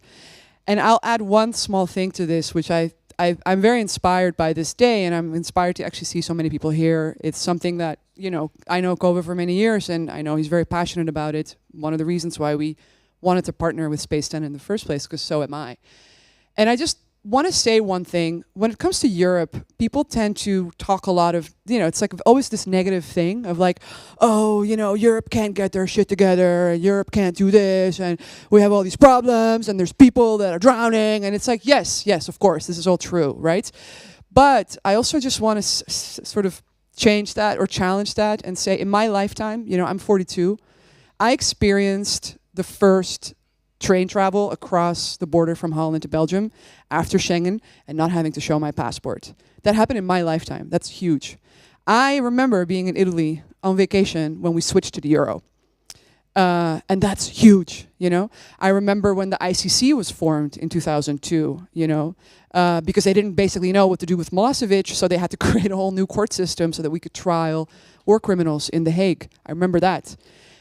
GDPR. It's a European law, right? The Privacy Act, that's a European law. So I don't want to hear about how America is supposedly so innovative if basically they've just put out a lot of garbage into the world. And if we look at Europe, what we've done in just 40 years is incredible. And China also has done incredible things, yes. But this fantasy that America is somehow the land of innovation, I think is very misleading. That depends on who your God is or what you believe in, right? And I believe much more in the European dream and what Europe has accomplished than what America has accomplished.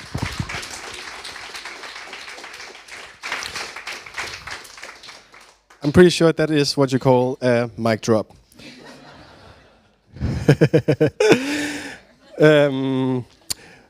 Let's move it to you, Kojo. AI is often framed as this disruptive force, but in reality, it's also a potentially really, really exciting new tool. One that depends on ecosystems to really be truly transformative. It's also a place where we are lagging behind, I think it's safe to say, in Europe, which can be quite detrimental if we're going to be too dependent on other rule systems of AI. From your experience working across startup, software, and investment, what does it take to create an environment where these innovations, in this case AI, don't just launch but also grow and sustain themselves, in particular here in Europe? So I actually think you hit the nail on the head with this new tool, but it's maybe even more a new toolbox with a bunch of new tools inside it. And for it to really blossom, I believe it requires an ecosystem of a lot of different players. I feel it's the first time where something really big within at least in my professional history, really big within the technology scene has come to life, if we look at generative AI. And I believe it's actually best in the hands of non-technical people. And in order to really see that, you need to work with people from all kind of different environments, and that has to be kind of the foundation. And that is governments, that's corporates, startups, creatives, all kind of different people needs to come together in order for us to really get the most out of it. So that's not directly answering that question, but I think that's, when I think about generative AI specifically, that's what I'm seeing a lot. And then when it comes to how we can kind of make the thing blossom as well, it's about people, right? Ecosystems is people, and especially in this environment, it's people, and it's different types of people who will be able to fuel the innovation with AI in Europe. I think some of the challenges we spoke about today is also relevant here. It's easy for me to move to Barcelona now, which I'm happy to have done, but it's not easy to set up a business. It's not easy for me to hire the best person who's living in Latvia. And I think there's so many challenges if I want to. I'm not a designer, but to design a business, that is the best business I want to design. So it requires people, it requires fuel, and I think in that fuel it also requires capital that is patient. I think also with the examples that you've shown here, it's not something that can be built tomorrow, and that's something where I think US is really good, is that people are really good at taking chances with capital, whereas here it's a bit more old school. So we don't have the same, or at least in many places, we don't have the same culture of experimentation, because we know if we don't hit the ball the first time, then we're out of business basically. So and that I think is a huge challenge. And now you're mentioning it yourself, but you've chosen to base yourself here in Barcelona. And I think it's definitely a city that, at least in my view, has really become a hub for innovation, design, emerging technology. There's a lot of new big European initiatives where they have chosen Barcelona as the hub for those new big things. You mentioned the what is it called? The giga computer, the supercomputer. And now there's also talks about some sort of DARPA-like institution for Europe and advanced technology that will likely also be based here in Barcelona. What is it about this city that makes it such an interesting place for these conversations? And have you noticed any lessons that other European cities potentially could take from the way Barcelona is fostering this ecosystem of design and technology beyond just opening a Norsken hub? I think one unique thing for Barcelona is the rich history of creativity. And I think that blossomed through a lot of things, right? With architecture and design and so on. That is bringing a lot of people to town because you actually want to live here. It's not just a place to work. Where I remember my wife went here to make her master's thesis, and I told her before she left from Copenhagen, why do you go to Barcelona to do your thesis? Because you will not be looking into a wall, you will be on the streets, right? And it took 2 weeks, and her friend came with all her books, and it's like, yeah. Postponed. But I think the city is really, it's a big city, but it feels nimble. You can easily walk around. You want to walk around. It's a nice thing to look and see at, which attracts people. And then I think because it's big but feels small, it's easy to meet different people. Like I think I'm probably a little bit of an outsider here, but it's easy to get into these kind of conversations when it doesn't feel like a huge city where there's a tech hub or maybe 3 tech hubs and it's only tech bros like me with hoodies on and like the same conversation going on, right? Whereas here it's fostering so many different conversations that makes it interesting, and I think that's, at least for me, is one of the reasons why I also, one thing was going here, there's different reasons for that, but why I want to stay here as well. That's definitely one of the things. Yeah, and then let's be real, there's sun, there's sea, there's sangria. And today we got the good weather back, right? So I think that helps attract people who might have chosen other places. Yeah. And I think Barcelona is still evolving. Like, I've been here 3 years now, and I see how the whole, especially within tech, the whole scene has and it still is evolving. And learning, hopefully, from other cities like Berlin and Lisbon, and taking some of those learnings here. I think it's difficult for other cities to kind of clone what we have in Barcelona, because a lot of it is the culture, it is the way the city is built, the ocean, all these things that attract people. But I think still there's a playbook that they can steal from, which is investing in making conversations easy, making collaborations easy, that is creative. And I think that's something that we have also seen in the other cities I mentioned before. Thanks, Kojo. Moving on to the last guest of tonight, Hannah. Technology is not just reshaping entire industries, it's also shifting a lot of our behaviors and expectations and the way basically the whole society function. You work with emerging technologies, and they basically continue to scale right now. A lot of things that used to just be a little thing on the side now starts to scale into millions, if not billions, of people's hands and lives. They also bring new opportunities, but also a lot of unintended consequences. How are organizations adapting their, you could say, design and problem-solving approaches to these shifts in your point of view? And as a European living in the US, what can Europe learn from the US in navigating these changes? And is there maybe areas where we should stick to our own and not be inspired about what's going on over there? But thank you for having me. You ask a lot of questions at once. I think I'm a very European citizen. I'm Austrian, but I lived in Germany and Spain. now living in the US, I think there's so many things I'm shocked about, and also so many things I'm very curious and want to learn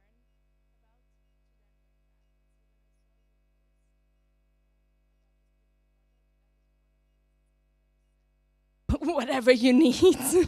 If I can help, let me help. Because I think that's where Europeans are really great, actually, is the leaning in and getting together and banding together to create change. And that's also where I think I see a huge difference, specifically, also in a very corporate world, actually, when I look at American big corporate. For reference, we're around 320 designers, but we are very much a European-based practice. So we have 15 offices in Europe and 1 in the US.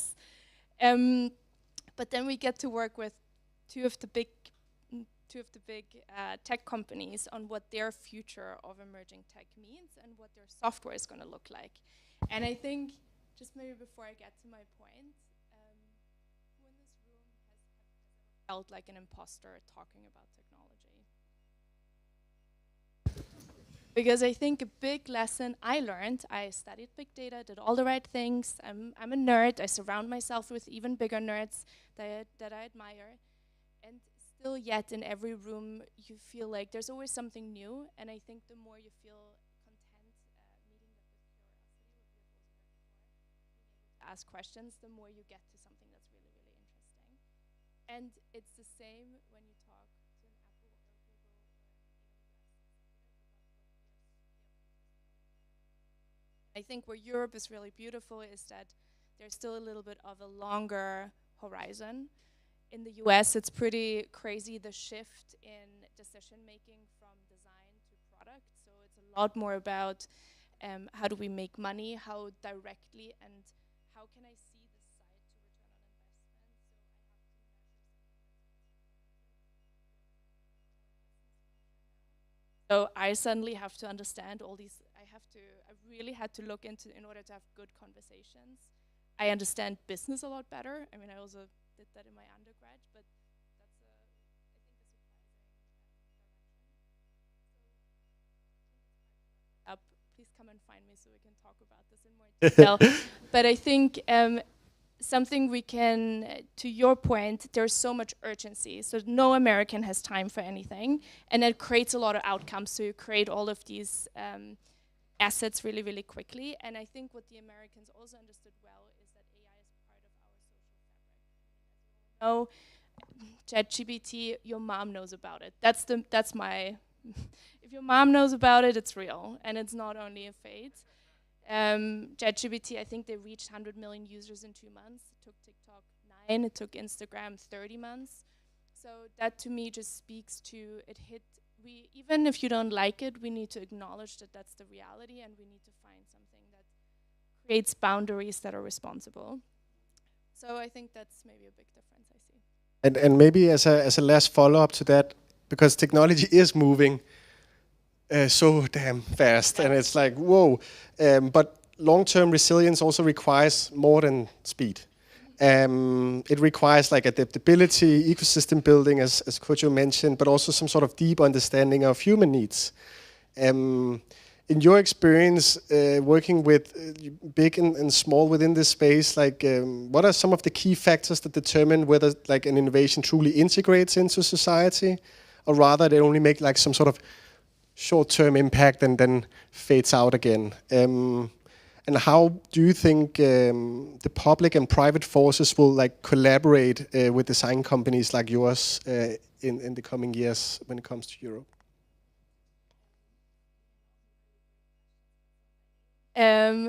I think, first of all, we have the superpower of simplification, and I think we all need that in our lives in general, but specifically in this political landscape. So that's what we still continue to do. We collaborate.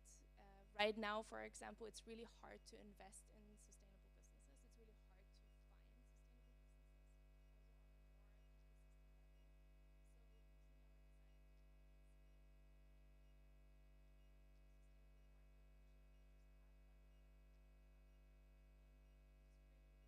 businesses. No magic. It's just about creating a some type of simplification and makes it easier for decision makers in entire pension funds.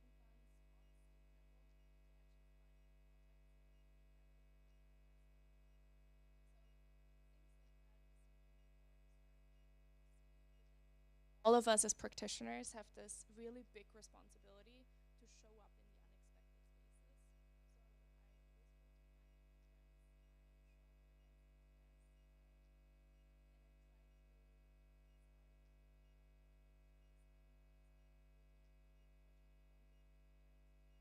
Only if you dare to be an optimist in this world and dare to have passion about something, I think you can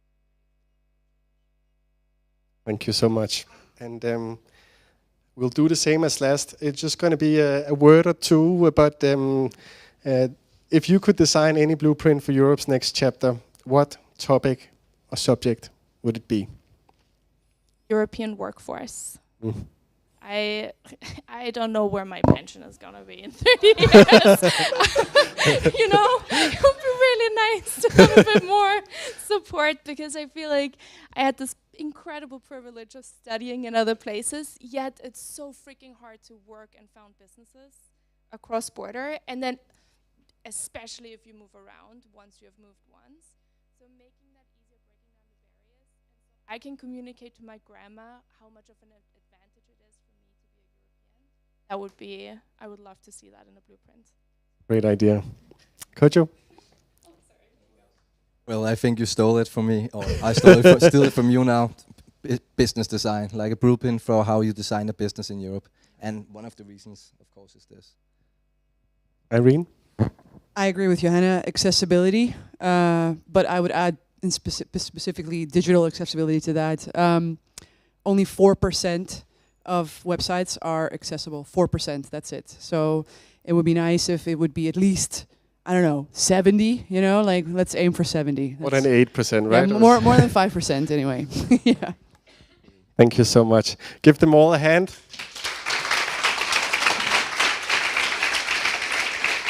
Thank you. You can.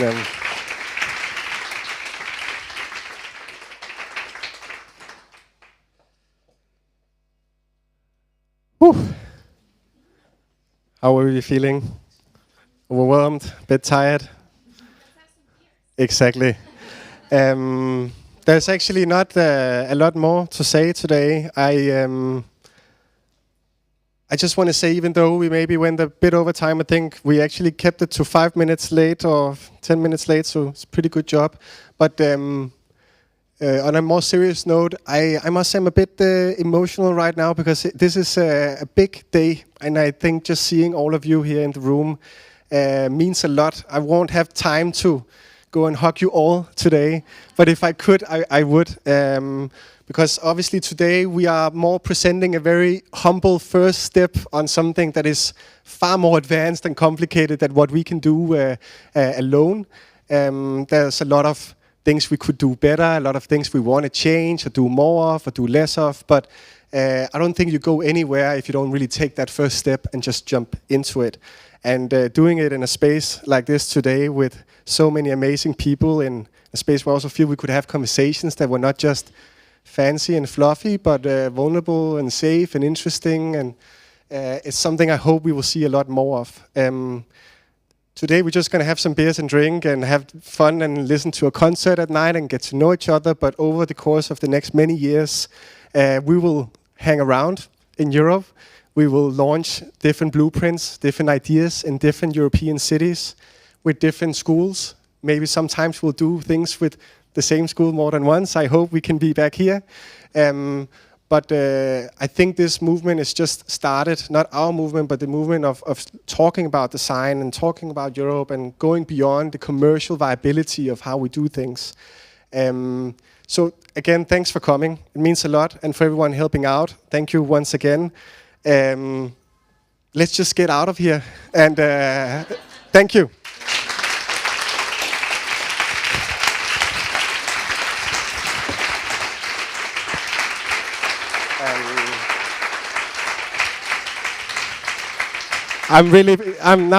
That's way too much. Thank you. One request, I know that there is some Elisava experts in the room. if you could maybe show people the way to the cold drinks, I think we would all appreciate that. Thank you so much.